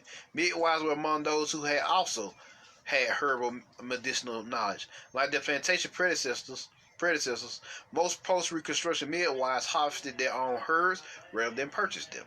A well-stocked midwife's cabinet would contain digitalis, golden seal, belladonna, lobelia, sage, henna, rhubarb, mayapple, bloodroot, wild cherry, and numerous others, many that she cultivated herself. Like the old conjurers known as swampers, most midwives were skilled herbalists, knowledgeable in both the identification of and use of plants and other natural substances such as natural clay dirt and insect nests. In addition to midwifery, she often used the herbs and other types of doctrine.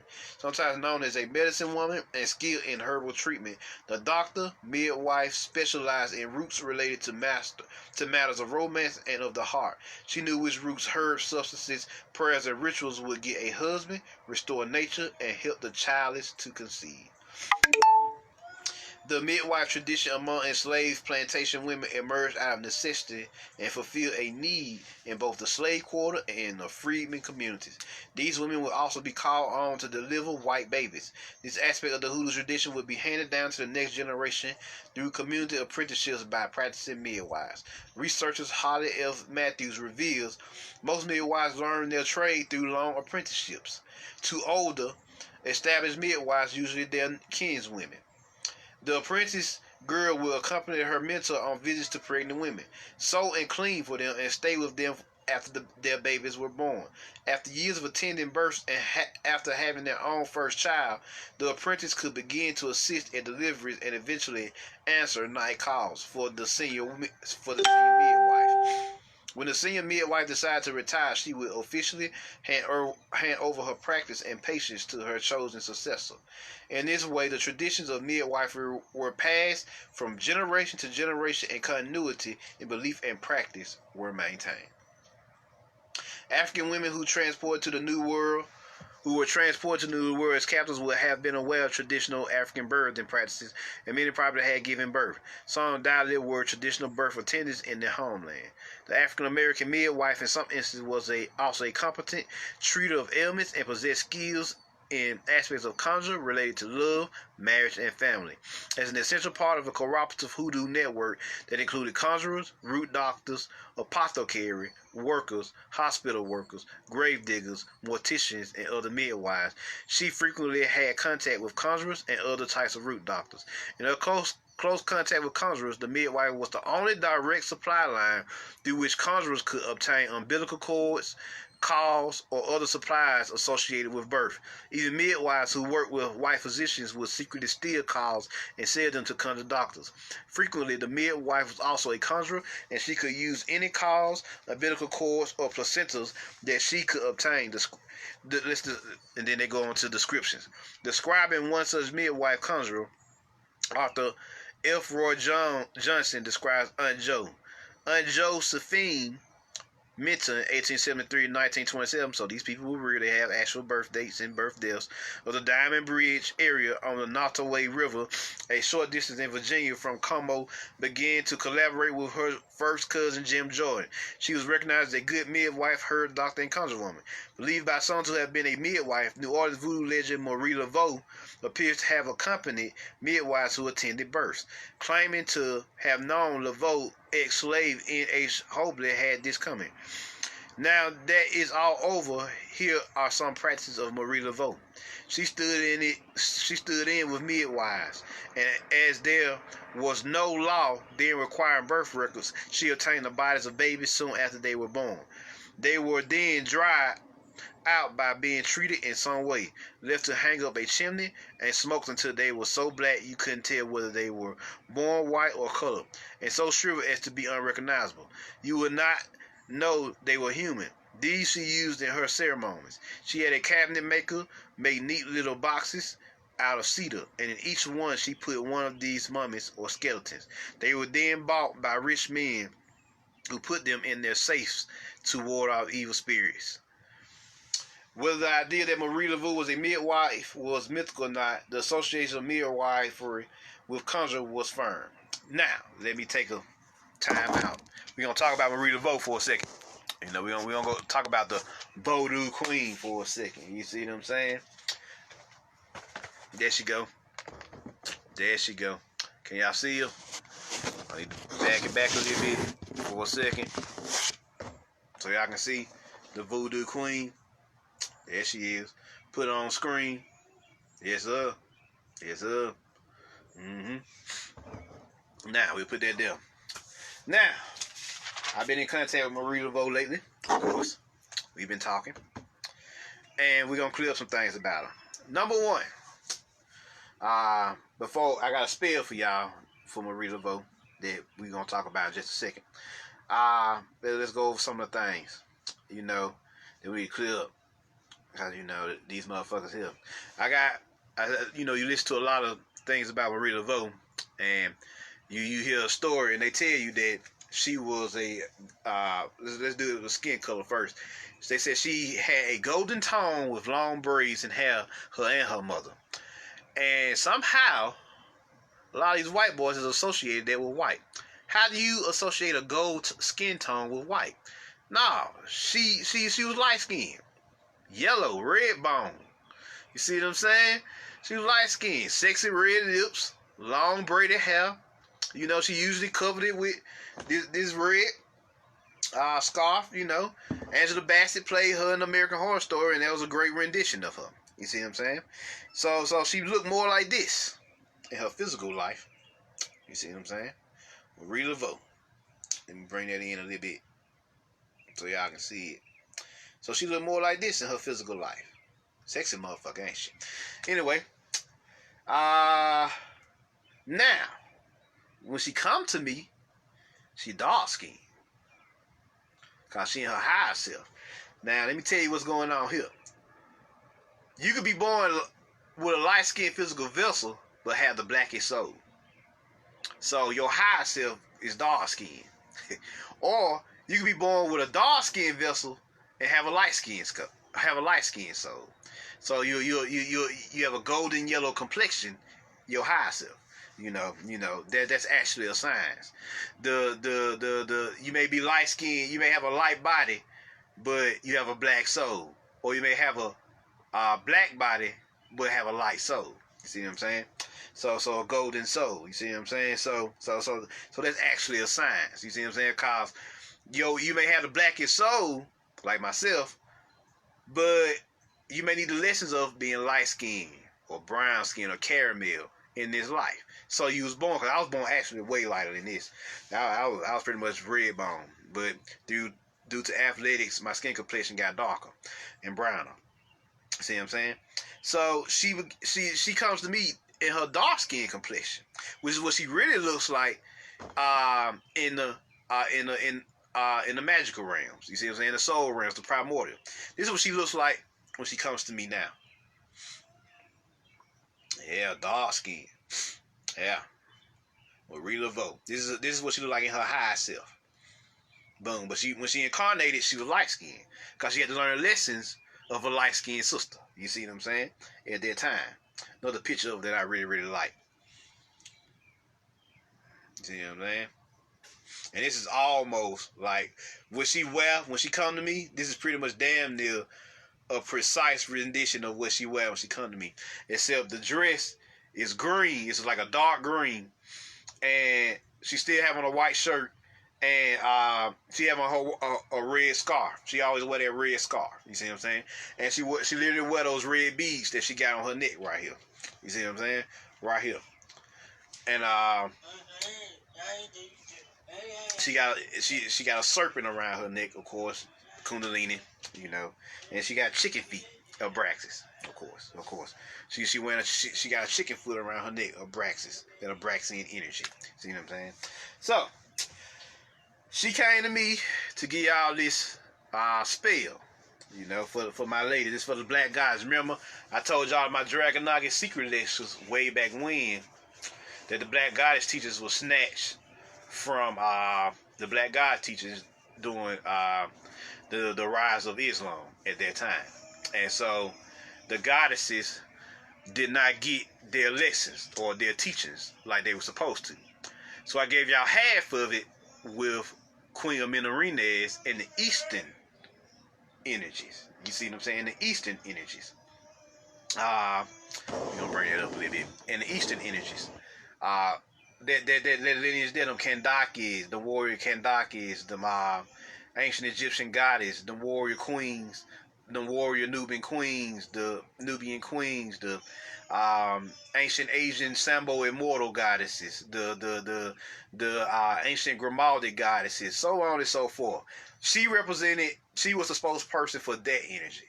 Well, Marie Laveau is dealing with the Western goddess energy. You see what I'm saying? On this side of the planet, them Incan goddesses, them ancient mound builder goddesses, them Olmekian goddesses, them Lemurian goddesses. You see what I'm saying? So she's came to me to tell me, all right, now it's time for you to do part 2 of this spell.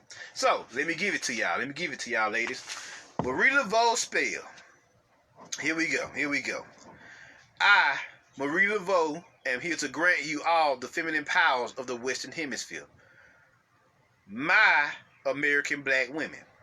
I will grant you the powers of those Olmekian goddesses, those Lemurian sages, and all the ancient Mamarican divine and dark feminine lineages.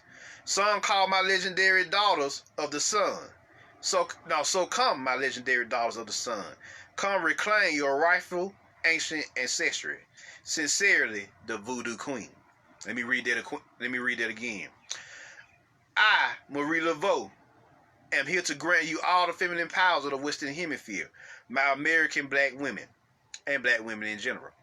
I will grant you the powers of these Olmekian goddesses, those Lemurian sages, and all the ancient Mamarican, divine and dark feminine lineages. So come, my legendary daughters of the sun, come reclaim your rightful ancient ancestry. Sincerely, the Voodoo Queen. So now, you know, y'all gonna replay this lecture, hear by word of mouth, meditate to it, and she will come to you in your mind's eye and bestow upon you all the ancestral power and ancestral forces of the divine and dark feminine energies and lineages on this side of the planet, and you get the other half, the second half, to the first half. So this actually low-key sequel to dragon locking secrets in that way. You see what I'm saying? So there y'all go. Since we on the topic of Marie Laveau, this was the time to speak about it. So there y'all go. There y'all go. So now, let's continue. Let's continue on with the conjure code. The conjure code. Let us continue on here. Let us see next. So there you go with Marie Laveau. Marie Laveau. And her energies and her teachings. See what I'm saying? So we're going to continue on with our lecture on the rest of the topic. So ladies, so you can take those black goddess energies and go ahead and make yourself whole. So now you got both the ancestral forces of both the Western Hemisphere and the Eastern Hemisphere. Both the spokesperson for the Western Hemisphere is Marie Laveau, and the spokesperson for the Eastern Hemisphere is who? Queen Amina Renez, the master of the Kushite Empire, the master queen of the Kushite Empire, commonly known as Ethiopia, who was never conquered, by the way. Who was never motherfucking conquered. You see what I'm saying? So let us continue here. Let us continue.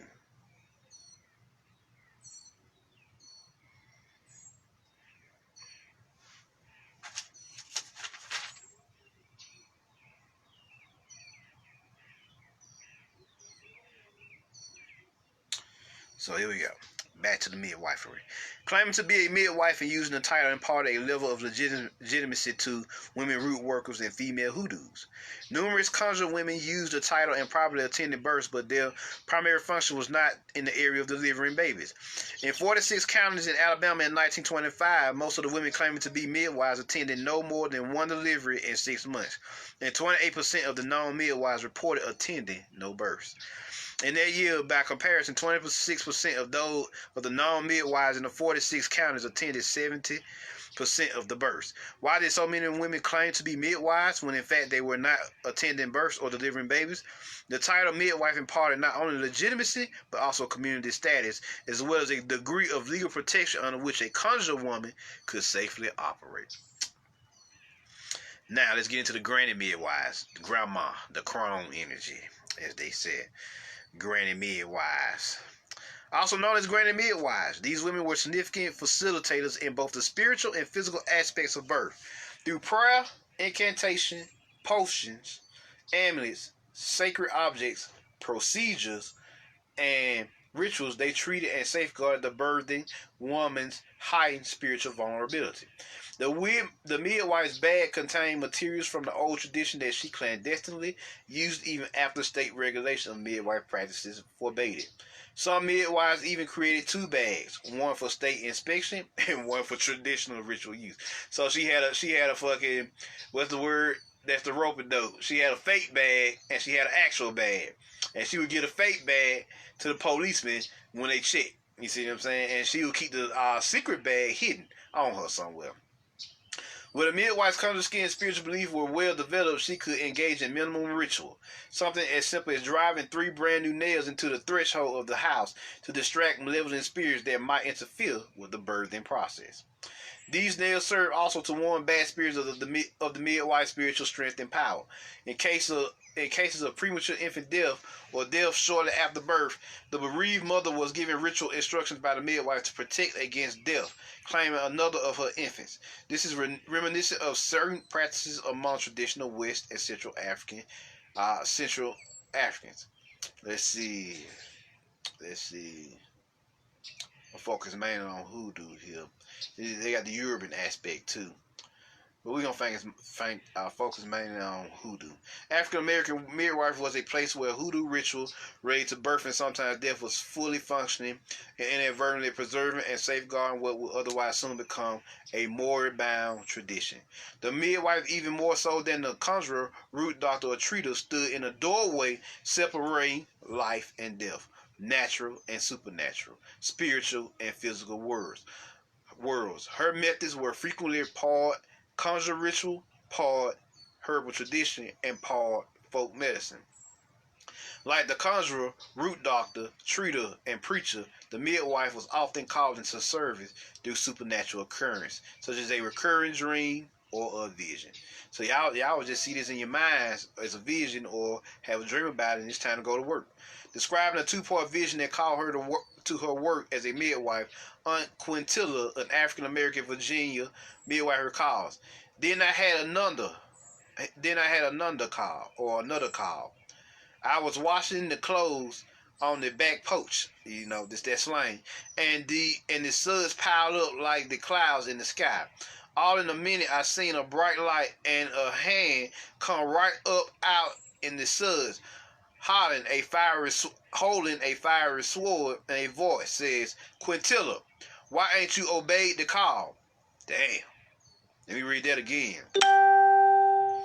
Then I had another call.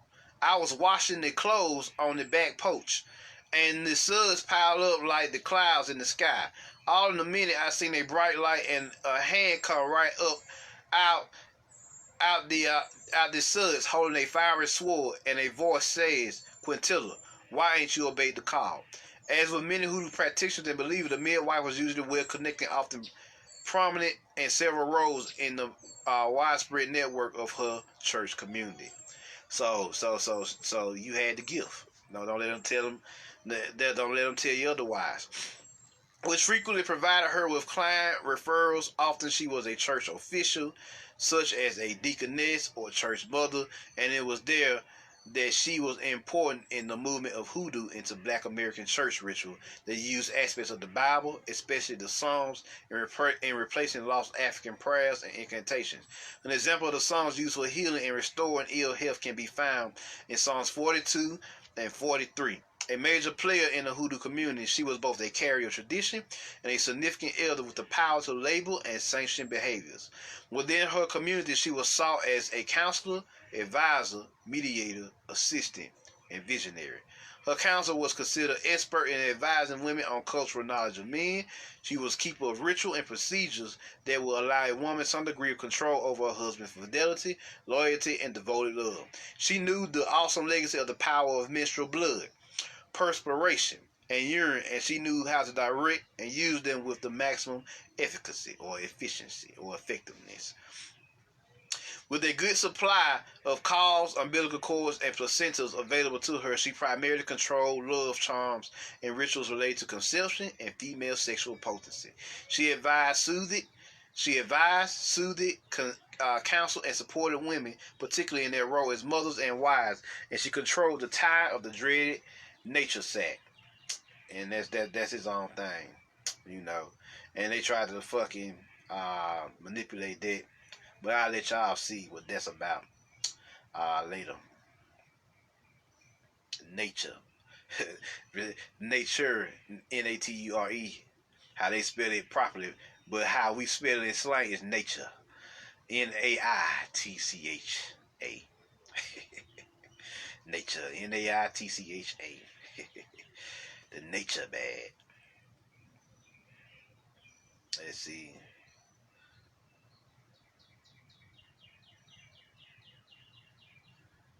see. She go in on nature sex.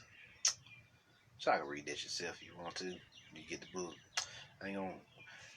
Just want to hit the main points here.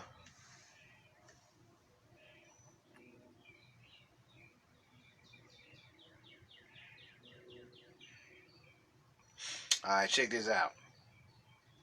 The high sting could possibly be another reason that so many black women claim their title, because she encountered medical personnel such as physicians and nurses, and because she also attended births than white women.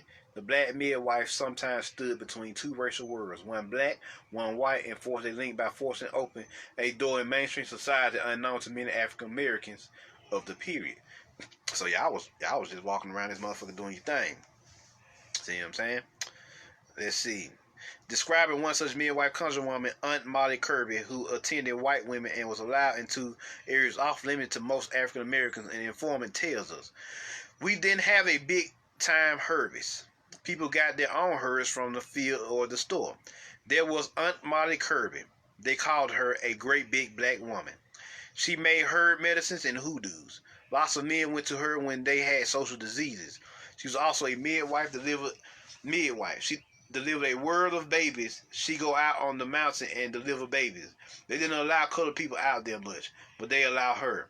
Usually called in months before delivery, the midwife supported the overall needs of the pregnant woman, using parallel practices found in traditional West African cultures, including abdominal massage, belief in birthmarks, burial of the placenta, use of sharp metal objects to ward off a malevolent spirit, and geophagy.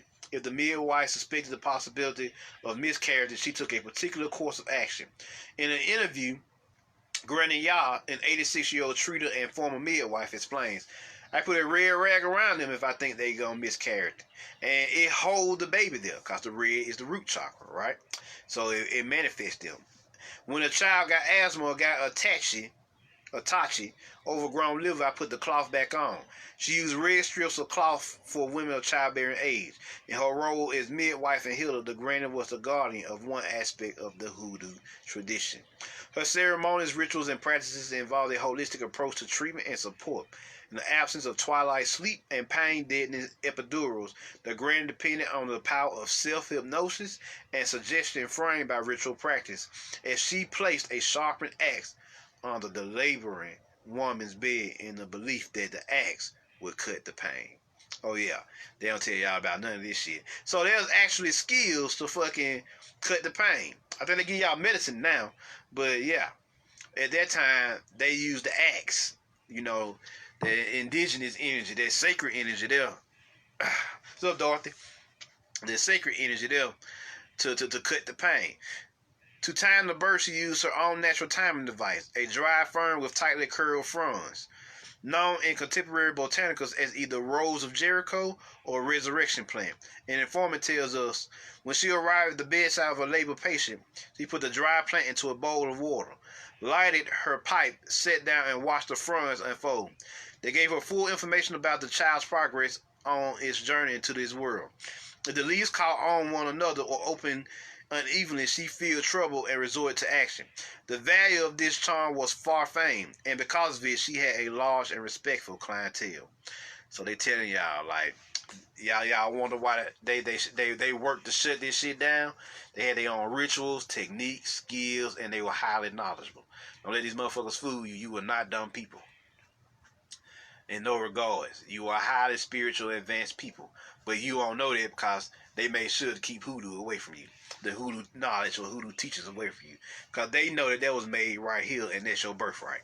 Yep, hoodoo conjuring is our birthright. You see what I'm saying? It's black, indigenous black Americans.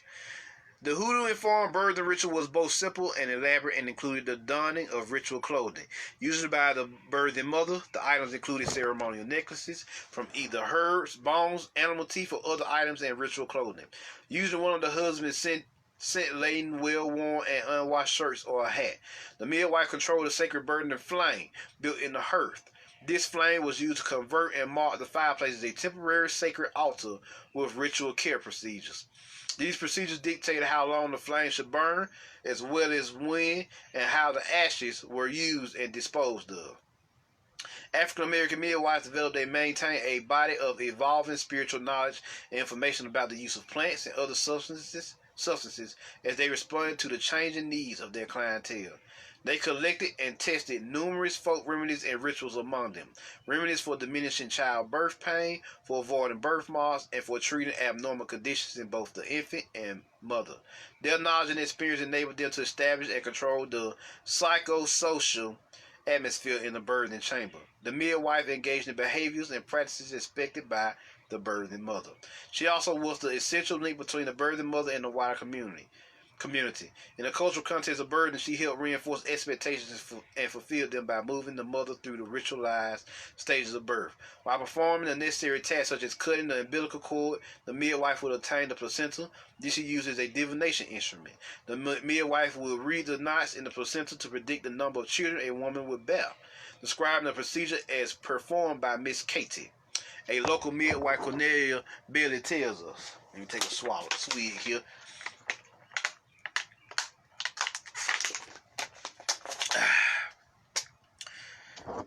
Let's see. Now, if Elise had been Ada's first child, Miss Katie would have read the knots in the afterbirth, as the midwives always did after the first child was born.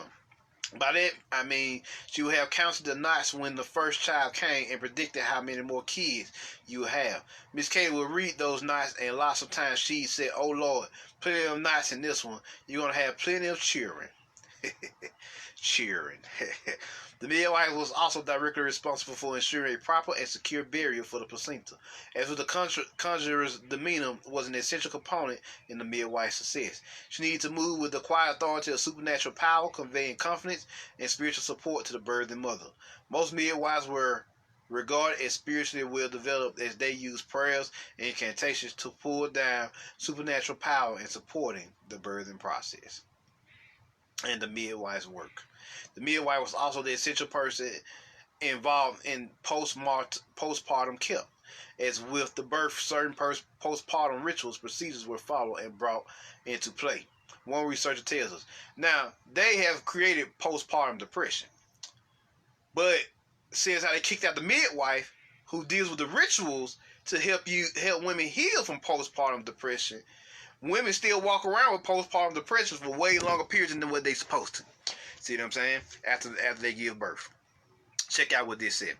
The midwife was responsible for instructing the mother in the performance of prescribed precautionary measures during a particularly vulnerable postpartum period and overseeing rites to celebrate and protect the newborn. Since the acceptance of a range of living spirits, good and evil, is not unusual, the community valued the midwife's role in providing instruction on how to mitigate such forces during the postpartum period. She was directly involved in the hoodoo rituals of taking up the mother and calling the baby's spirit.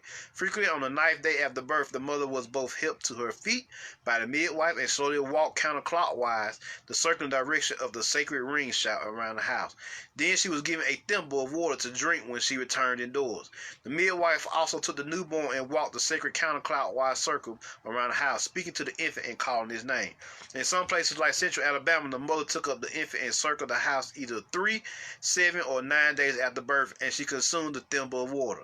A Utah, Alabama resident informs us, "My baby was, I believe, it was 2 weeks old when they made me go around the house with a thimble of water. Mama brought me the thimble of water, and I had to carry it all the way around the house. My mama made me drink it when I got back. It was just a swallow. It was a little small thimble." During the period between the two world wars, the lay midwife profession among blacks declined. North Carolina appears typical. In 1917, there were 9,000 midwives in North Carolina.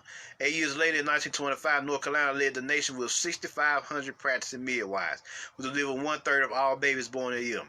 1931 were 2,234 fewer practicing midwives, delivering 31% of all babies born.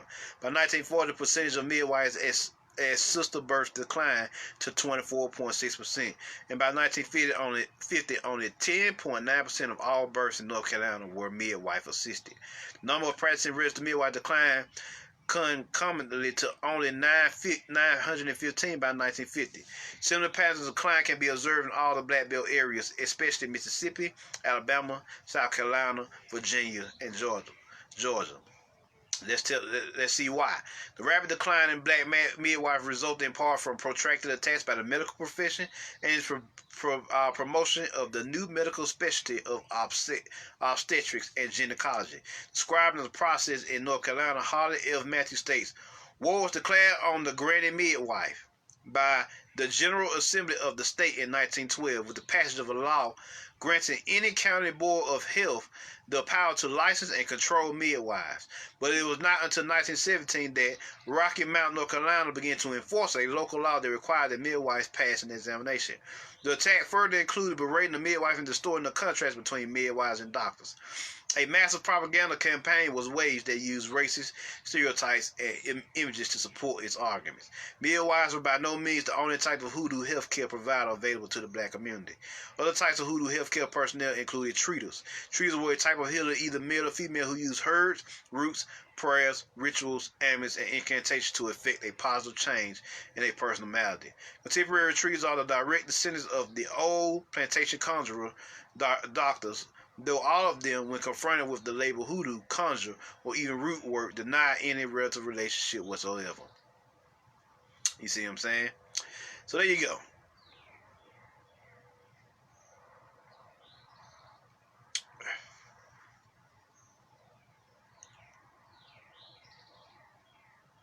and they go on to tell you what the treaters were. I'll let y'all read that. I mainly want to tackle the midwives here, cause they'll shut down heavily due to they literally declared war. Like they created laws to stop it. The hell they need with this is not the first time they created a medical profession and then forced them to take examinations, their test, their version, and they couldn't pass the exam, so they couldn't become midwives. So the midwifery declined. Now y'all tell me, these motherfuckers been practicing this shit for 1,000 years. Why the fuck they need an examination when they've been successfully doing it for 1,000 years? Y'all tell me that. You see what I'm saying? What's up, Devarian? So yeah, y'all tell me what's going on here. 1,000 years they've been practicing this, and now all of a sudden they need it. This ain't the first time. Like the creator of sociology was was a black man, I think. And he created sociology, but he couldn't even practice sociology because he didn't have a degree. Come on now. But he created the shit, right? So yeah, this shit crazy. The traps these motherfuckers create. You don't need a degree. If it's been passed down generations upon generations, what the fuck you need with a degree? You see what I'm saying? A degree. That means to digress. You see what I'm saying? It means to shut you down, degenerate. That's what a degree is. You see what I'm saying? So yeah. Yeah, there you go. So that's the main part. Yeah, there you go. Most are CNAs now and have no idea of their power. There you go, Alexis. They don't even know what the fuck they doing. They don't even know who they are. They the modern day midwives or doulas and don't even know it. So yeah, let's continue. We tackle root doctors. Where are we here? 3,080.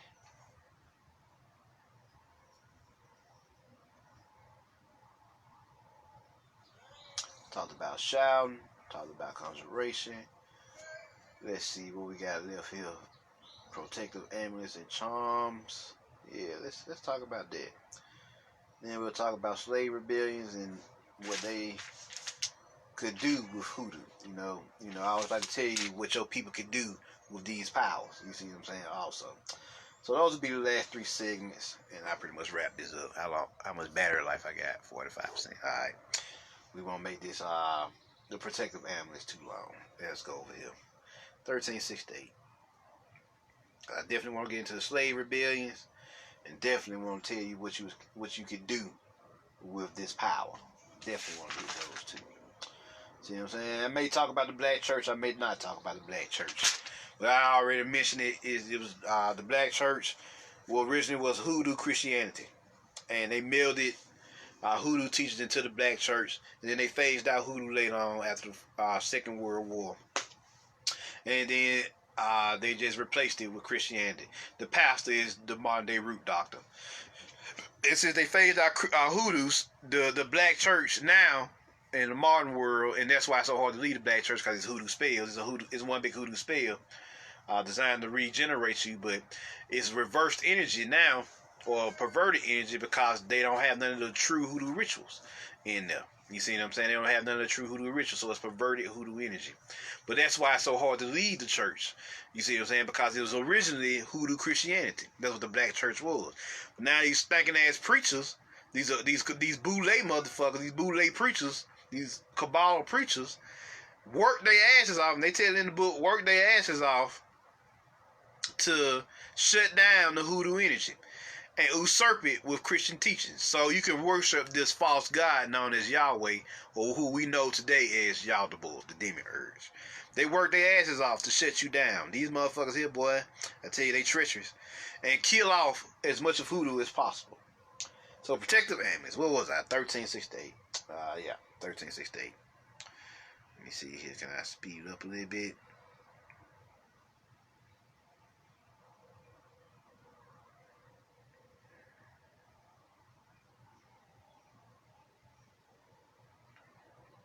That's too far. Let's see here.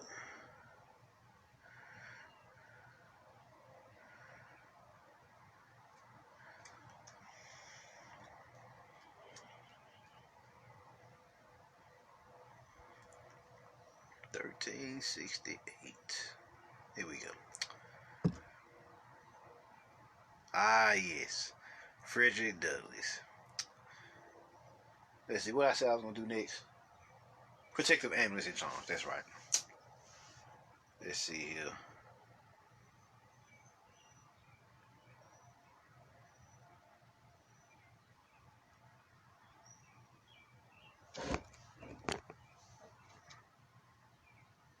Check this out. Let's see. Because of the apparent power held over bondsmen to incite as well as to strengthen the spirit of rebellion and individual resistance, that's why Hoodoo was demonized. Hoodoo was approached so cautiously by some whites. There is ample evidence that conjurers played an important role in slave rebellion and individual slave resistance. Frederick Douglass was one of the better-known bondsmen who spoke of their encounters with conjure. In his book, The Life of and Times of Frederick Douglass, he tells the story of being given a packet of magical roots by an older African-born slave named Sandy. Though Douglass doubted the root pack's efficacy or effectiveness, its purpose was apparently fulfilled, and Douglass was never whipped by any man ever again. And this is the power of your protective amulets. The protective amulet or charm known as the mojo bag, mojo hand, hoodoo bag, hoodoo hand, juju bag, root bag, conjure pack, gopher bag, jack toby, lucky hand or package mentioned by a considerable number of freedmen as significant in their life experience was universally carried and understood in the slave community. Similarly, Lewis Hughes, a slave in Tennessee, Mississippi, and Virginia, carried one type of protection, a small leather bag to ward off whippings. The charm's magic or power was usually encased in several layers of either cloth or leather and wrapped with either leather cord, hemp string, or twine so as not to be exposed. Given to him by an older slave, Hughes' bag was probably similar to 1,000 others carried by slaves throughout the South. We are left with this account. Congo and Kisi. This is an image of, the medicine bag, as they called it. You see what I'm saying? There you go. There you go. Alright, let's continue. Congo Ninkisi. This medicine bag from the Congo resembles one type of African American mojo bag. Drawing courtesy of the Lemon collection. Let's see, let's continue. Mojo bags. Oh yes, oh yes. Here we go. That's what they look like. Mojo bags. Yep. What's up, Charles? Yep. The Mojo bag, African American package wrapped with thread and enclosed in a red silk bag and two Nigerian Yoruba medicine bags encased in leather. It was the custom in those days for slaves to carry voodoo bags. It was handed from generation to generation, and though it was one of the superstitions of a barbarous ancestry, it was still very generous to nations held to by all classes. Barbers, you see what they're saying, but they're using it. It's barbaric, but they're using it. I carry a little bag which I got from an old slaver who claimed that it had power to prevent anyone who carried it from being whipped. It was made of leather and contained roots, nuts, pins, and some other things. Many of the servants were thorough believers in it and carried these bags all the time. In traditional and central West African religion, the amulet, in addition to leather, could be housed in sacred cloth, seeds, insect pods, seashells, snail shells, woven raffia, animal horns, as well as small and large calabash gourds. In addition, the mojo might be a double or triple bag. There is 2 or 3 bags tied together and with other attachments such as bones, whistles, bells, thorns, or plant parts. Other types of protective fabrication such as the type required directly on the body will later retreat into isolated pockets and nearly disappearing. The time of knots and the making of protective packets were widespread religion. Traditional West and Central African religion would become staples in African American black belt hoodoo practice that will continue into the 21st century. Let's see here. Mary Alicia Owens' 1891 records a former slave conjure doctor's use of string and knots in making a tricking bag, a luck ball. Owens leads of this observation. He broke out 4 lengths of yarn, each length measuring about 48 inches. These were doubled and redoubled into skeins. or skins of 4 strands each and spread in a row before him. To each skin was added 48 inches of sewing silk folded as the yarn was. Dar now, or there now. He said, the silk and tie your friends under your Dar now. He said, the silk and to tie your friends under yo the young and to tie down all the devils. He's speaking in slang. This watch me tie the knots. Hold on though. This first. Thus first proceeding was to fill his mouth with whiskey.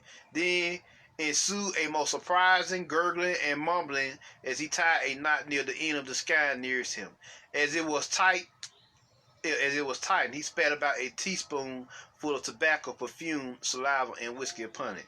Dar now, he said, that's a mighty good knot. There ain't no devil can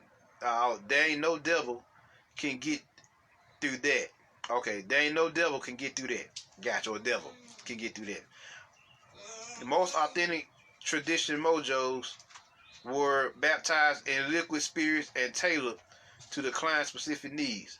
No two were exactly alike. There were no generic mojo bags, as one would later find dominating the spiritual marketplace.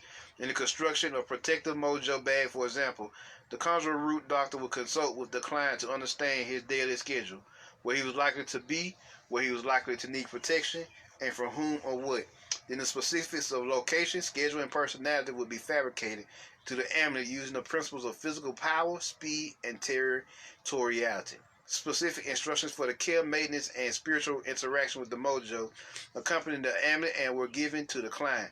And in later day Hoodoo conjures, sometimes the client would be given something sacred to say, such as a song. Emancipation would transform every aspect of African American life, and Hoodoo in all its aspects was no exception. So I'm gonna stop there. So there you go. That's what was up with the protective amulets. See what I'm saying? The gist of it. The gist of it. So let us discuss the slave rebellions. Yes, sir. Yes, sir. That'll be a big portion there. 1445.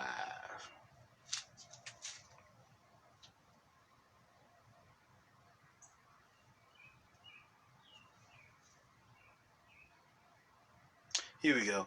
Though it is only partly documented, there is evidence that a powerful culture of slave resistance developed in the American colonies and later in the United States. Examples of resistance culture include the use of song to facilitate escape, the use of quilts carrying messages, aiding escapees, the use of conjure for protection and violating slave codes, and confounding patrollers, and folk tales and myths that specifically nurse the seeds of resistance and hope. The story of Hydra the Conqueror was one such myth. You see what I'm saying? That's a little bit. Let's see here. Let's see. 1581.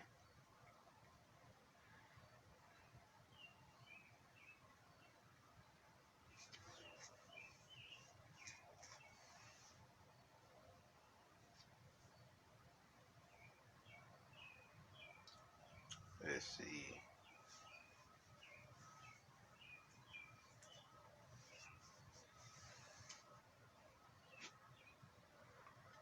Oh yeah, so this deal with the Maroon Rebellion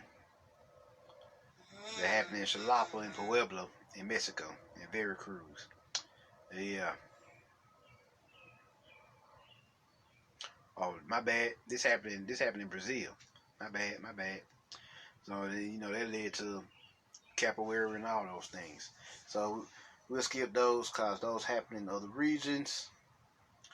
Let's see here, 1622.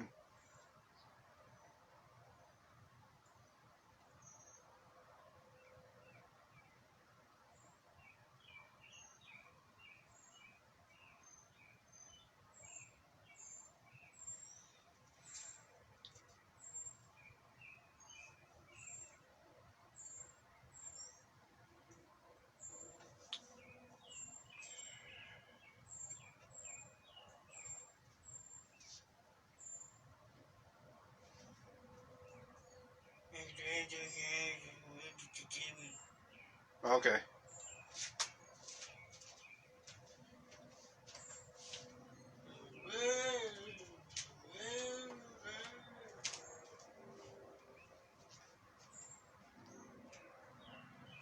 we'll skip that too.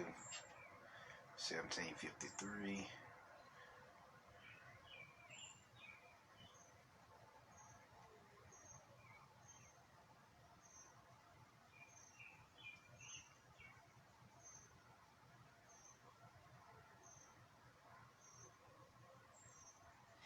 Yeah, here you go. Black belt traditional hoodoo will find itself approaching a critical crossroads. Check this out, y'all. And its identity and existence. Though emancipation would prefigure the forthcoming loss of certain traditions, freedom of movement would simultaneously provide a social backdrop from which regional cultural variations would cross-fertilize one another. The crisis that was approaching would challenge hoodoo's adaptability and would confront Black America's desire and ability to reinvest in a tradition that clung to the socio-historic bones of an ever-evolving African-American culture. The old tradition, the hoodoo of the old Black Belt region plantation, will be modified and transformed under the influence of both internal and external factors as an interregional cross-fertilization process would disperse locally potent customs, traditions, and knowledge throughout the newly emancipated African American nation more rapidly than had been done previously. In some locales, the breakup of the old slave quarter communities manifests in its impact immediately, as destruction of the slave quarter meant the new and different cultural spaces would have to be located or created. Prior to emancipation, the larger plantation slave communities, as well as areas of high Black concentration, had functioned as culturally potent repositories and cultural germination sites where, partially due to demographics, the culture-making process was intensified. The intensification process supported African cultural retention, especially in slave communities where recently imported African slaves were deposited. The end of Reconstruction withdrawal of federal troops from the South after 1877 left most African Americans at the mercy of local white citizens, many of whom were former slave owners, with a reign of racial terror raging around them in a violent anti-Black atmosphere. Freedmen had few defenses. The increased stress attending the movement from slavery to freedom, coupled with the terrorism and racist exclusion of the period, strained every role in the Black community, exacerbated both psychological and physical malady, and made successful assimilation and individual societal adjustment difficult, if not impossible, for all but a minority of Blacks. Legal marginalization and racial terrorism unraveled still developing and stabilized community tradition and propelled Blacks into a mass exodus. Like I was telling y'all, the exodus in the Bible is based off the hoodoo freedom of slavery. Freedom of slavery. First into southern cities, then northward into large urban areas, many lured there by the promise of good employment made by labor recruiters. The massive migration began as a trickle, hardly resembling the great deluge it would soon become. This massive flow of humans from the rural countryside into more urban environments, certain aspects of African American cultural life, including hoodoo, will become more visible to the wider society than they previously had been. In the post emancipation environment, blacks will continue to depend on hoodoo support and protection, both to anchor and provide them with a degree of certainty in an uncertain new world. With the Black community confronting the unfamiliar and less certain future, hoodoo workers experienced an increased demand for protective mojos during this period.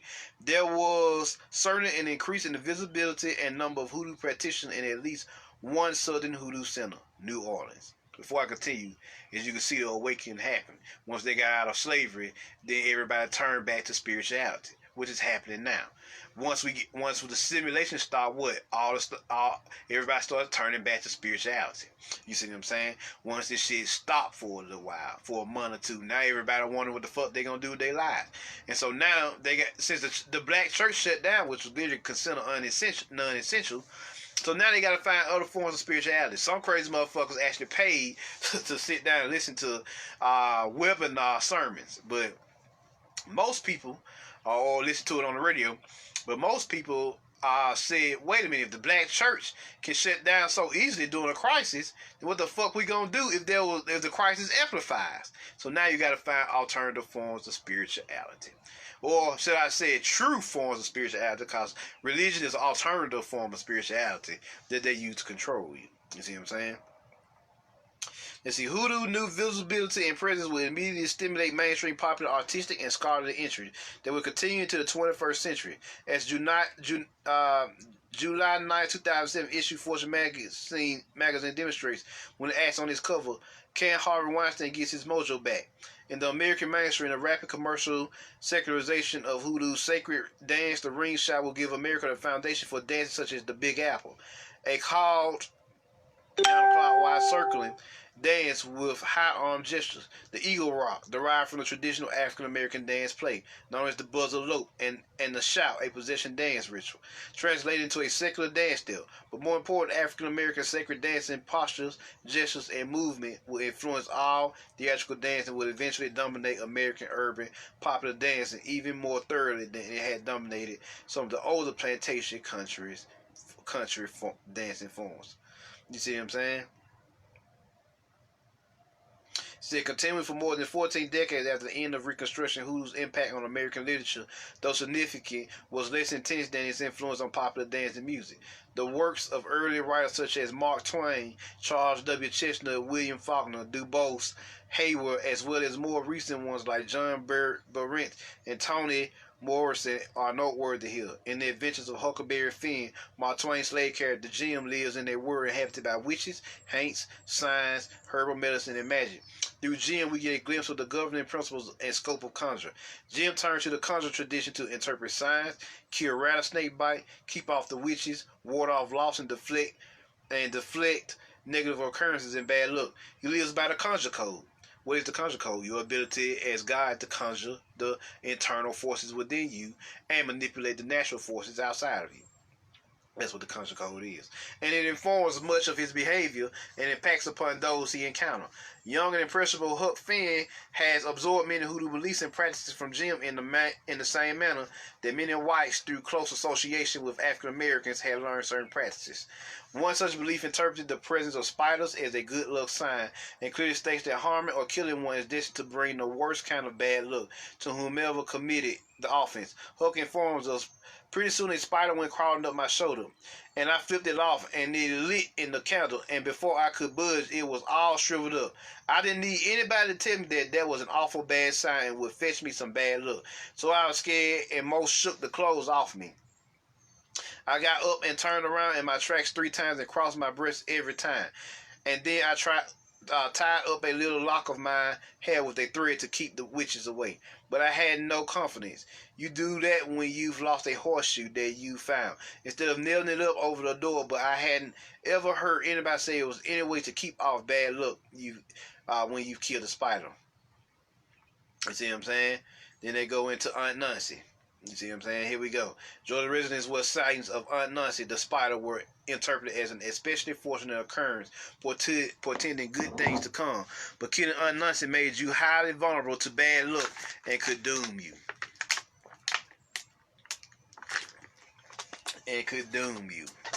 Let's continue here. To unfortunate, even deadly retribution, a Sapelo Island resident reveals. For good luck, there was that black cat, Bostet. Of course, and we also had Aunt Nancy, the spider goddess. We called the spider Aunt Nancy. Aunt Nancy was quite wise. You could play with that spider all day long, but they would not let you harm Aunt Nancy. We did not harm it. We did not kill it. We did not do anything to it. That spider brings you good luck. You see what I'm saying? And of course, they go on to tell you about Nancy, who is the trickster spider in Ashanti Ghanaian tradition. You see what I'm saying? So yeah, so there you go. And then you get into Chestnut's characters. Let's see here.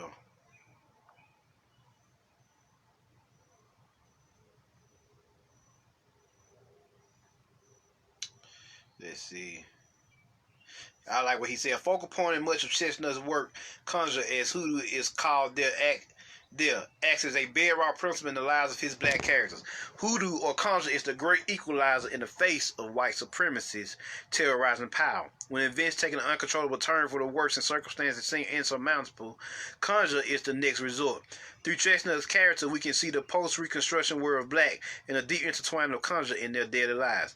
Through Conjure, Chestnut's character can become invisible to patrollers, slave patrollers, or patrollers as they was called by the Conjurers. They can administer medical treatments, ward off beings, and guarantee justice. Born before the Civil War to free Negro parents, Chestnut was intimately exposed to the daily uses of Conjure as an alternative spirituality, or the actual spirituality. His Conjure tales reflect a well-organized spiritual philosophy, achieving centrality as a life-organizing, problem-solving, and meaning attribution principle. Through Conjure, lives are made whole. Loved ones are kept in one place and not subjected to the master's will. In Chestnut's work, Conjure continually challenges the assumptions of the dominant white world, while Chestnut's portrayals of Conjure give us additional information about its capricious nature. Functioning on the principles of balance, reciprocity, and compensation, Conjure can backfire and have unintended consequences, as it does in Chestnut's short story, Hotfoot Hannibal. You see what I'm saying? So sometimes it can backfire. We all know that, But most of the time, it got your back. You see what I'm saying? So there y'all go. There go some of the slave teachings and how they rebelled, and how they did they do. You see what I'm saying?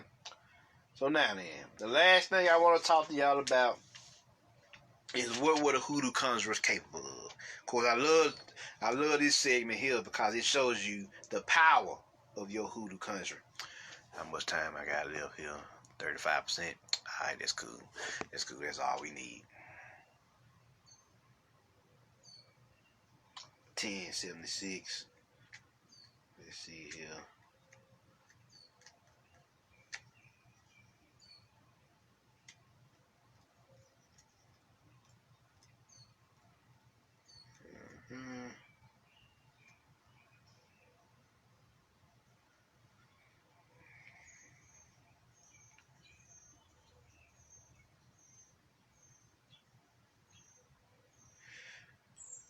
Check this out. The African healing tradition via Hoodoo was so widely accepted among African American slaves that those who practiced it effectively enjoyed invaluable reputation and high status among bondsmen, among free blacks, and often among whites.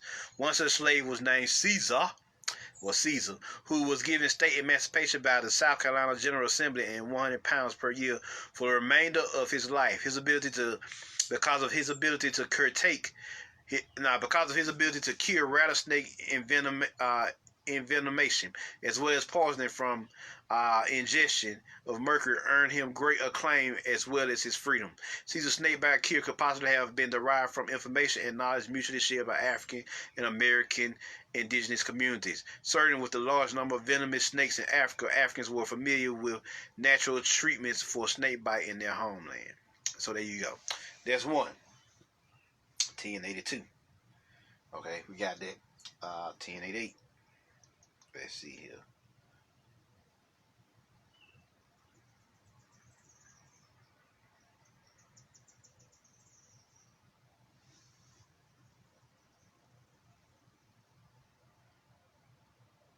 Okay, we already went over that. Good. 1119. We already touched on that subject. Native Americans and Africans were more familiar with the subtropical and tropical flora and fauna of the Deep South than were European settlers, so it is not surprising that earlier white settlers made extensive use of the root and herbal traditions of both Native Americans and Africans. Considering this, it is not surprising to find that novels depicting 19th century life include descriptions of root doctors, or that slave doctors treated whites as well as blacks. This began to change after legislation passed in Virginia in 1748. The constant appearance of slave doctors, treaters, and conjurers was seen by certain segments of the white population as such a problem that some municipalities enacted legislation against the transmission of the very information these practitioners needed to continue their work. Let's see here.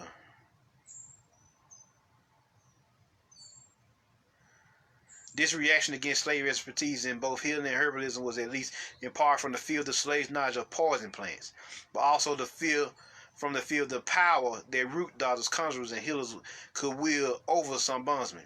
Each success in physical healing or spiritual controlling potentially served to strengthen and validate not only the reputation and power of the slave priest healer, but also the complete storehouse of the slave community folk knowledge.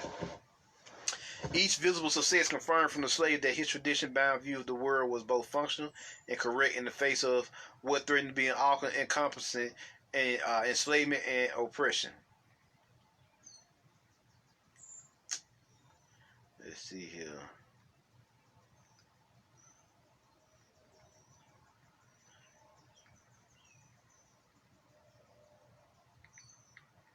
Let's see. They were feared. Okay, on one hand, they were needed.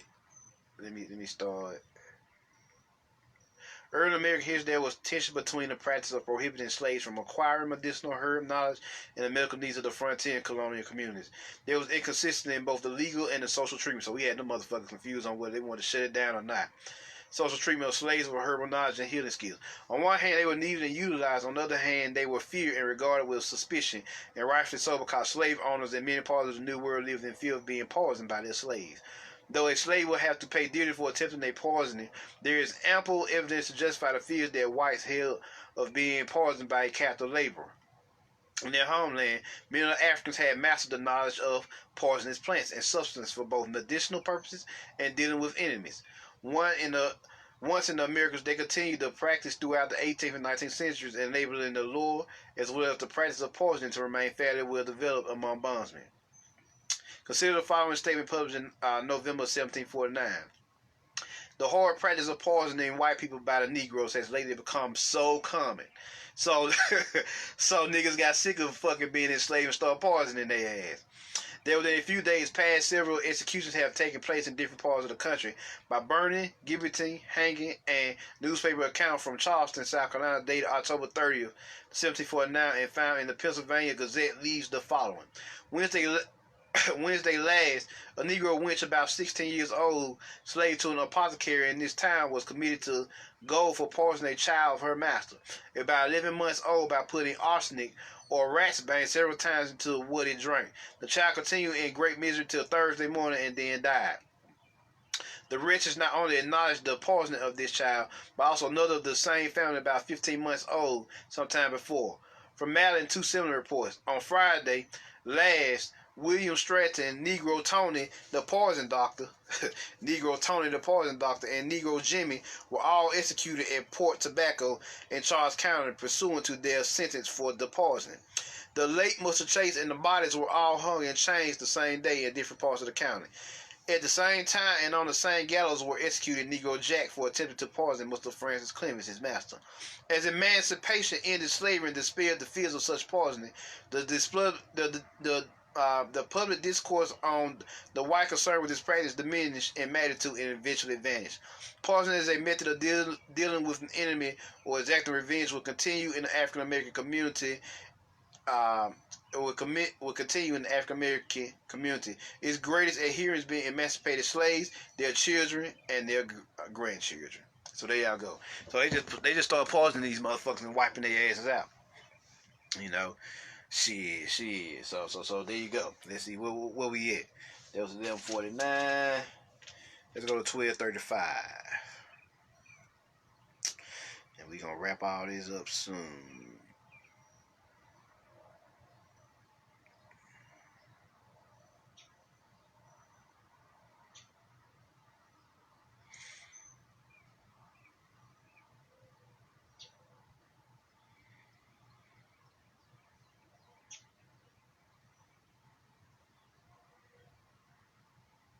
Okay, we already did that one. Good. We already talked about that. 1352 then. Now, the second half of this book is basically,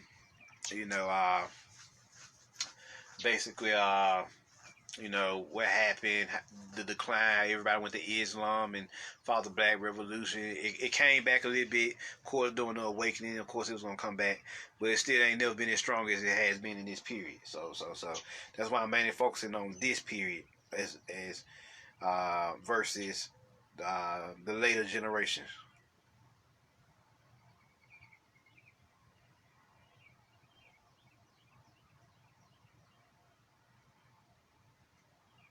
Let's see.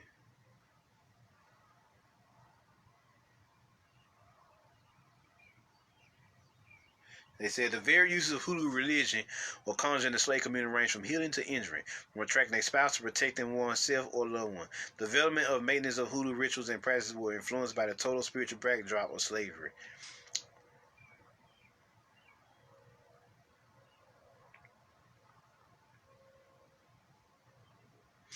Alright, we can continue on. 1552.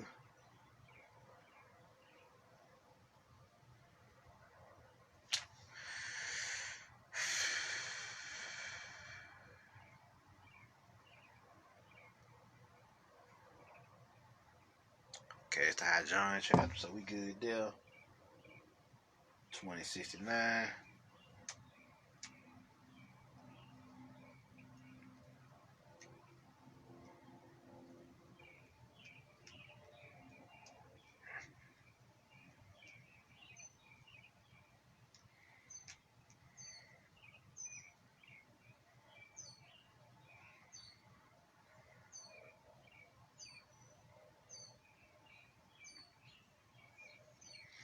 Oh yeah, this was the act of erasing one's footprints or tracks. Who their hearers believed that a conjure, fix, or spell could be put on someone or to use the language of hoodoo, someone could work you by either gathering the dirt tracks where you had left your footprints or by dusting or pouring a mixture onto the footprint. This magic was potentially more potent if the victim walked barefoot, leaving invisible traces of perspiration and dead skin. This picking up a track was easy to achieve in the rural environment of the African village or the rural southern community of unpaved dirt roads and walkways, but in the urban areas, paved roads and walks, as well as the more frequent wearing of shoes, made track gathering nearly impossible. And this is why your grandmother and everybody sweep the porches to this day, to get rid of those tracks. So yeah. Let's see here. Where are we? 2119.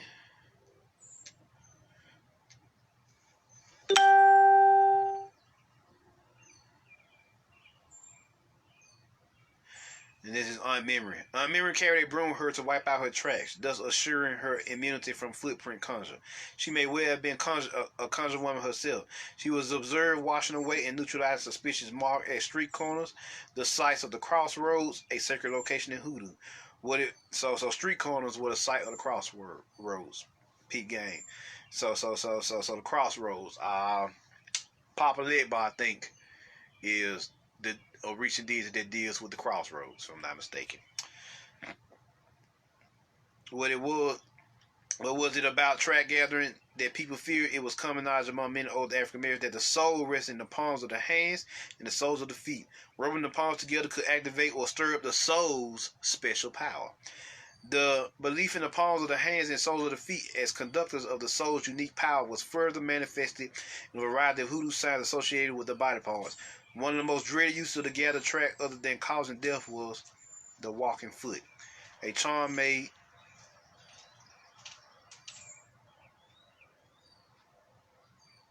of the walking foot. I lost my train of thought.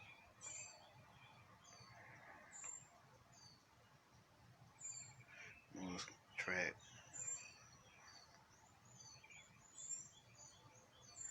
Yeah, one of the most dreaded use of the gather track, other than causing death, was the walking foot. A charm made in combination with ants, anthill dust, or red ants nest.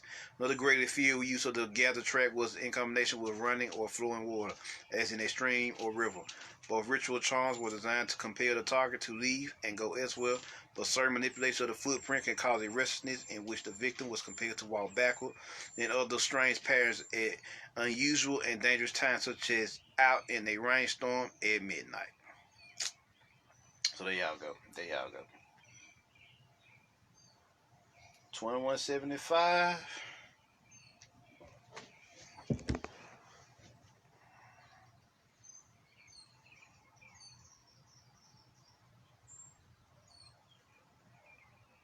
Here we go. Grave diggers and morticians had access to graveyard dirt, human remains, and personal articles belonging to the dead, all of which were used in certain types of conjure work. Consider this article in an 1883 African American newspaper. James King and George Gaddis Negroes were arrested today arrested Tuesday charged with robbing the grave of Miss Hattie Howell.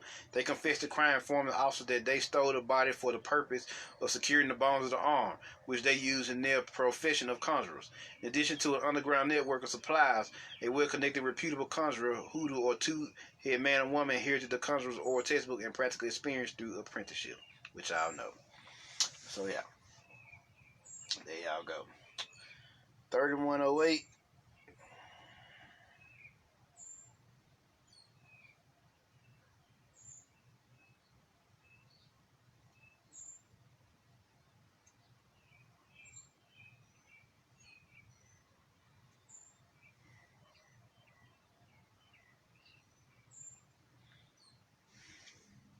It's a cool little picture for y'all. Kids wearing protective amulets.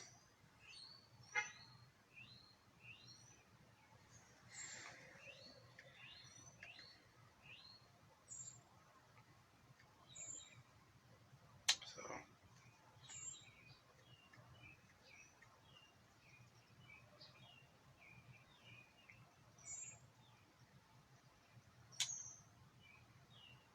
Uncle Nero, he believed in the power of the earth to heal. Just sand doing his work, said the Creator created us from sand from the earth.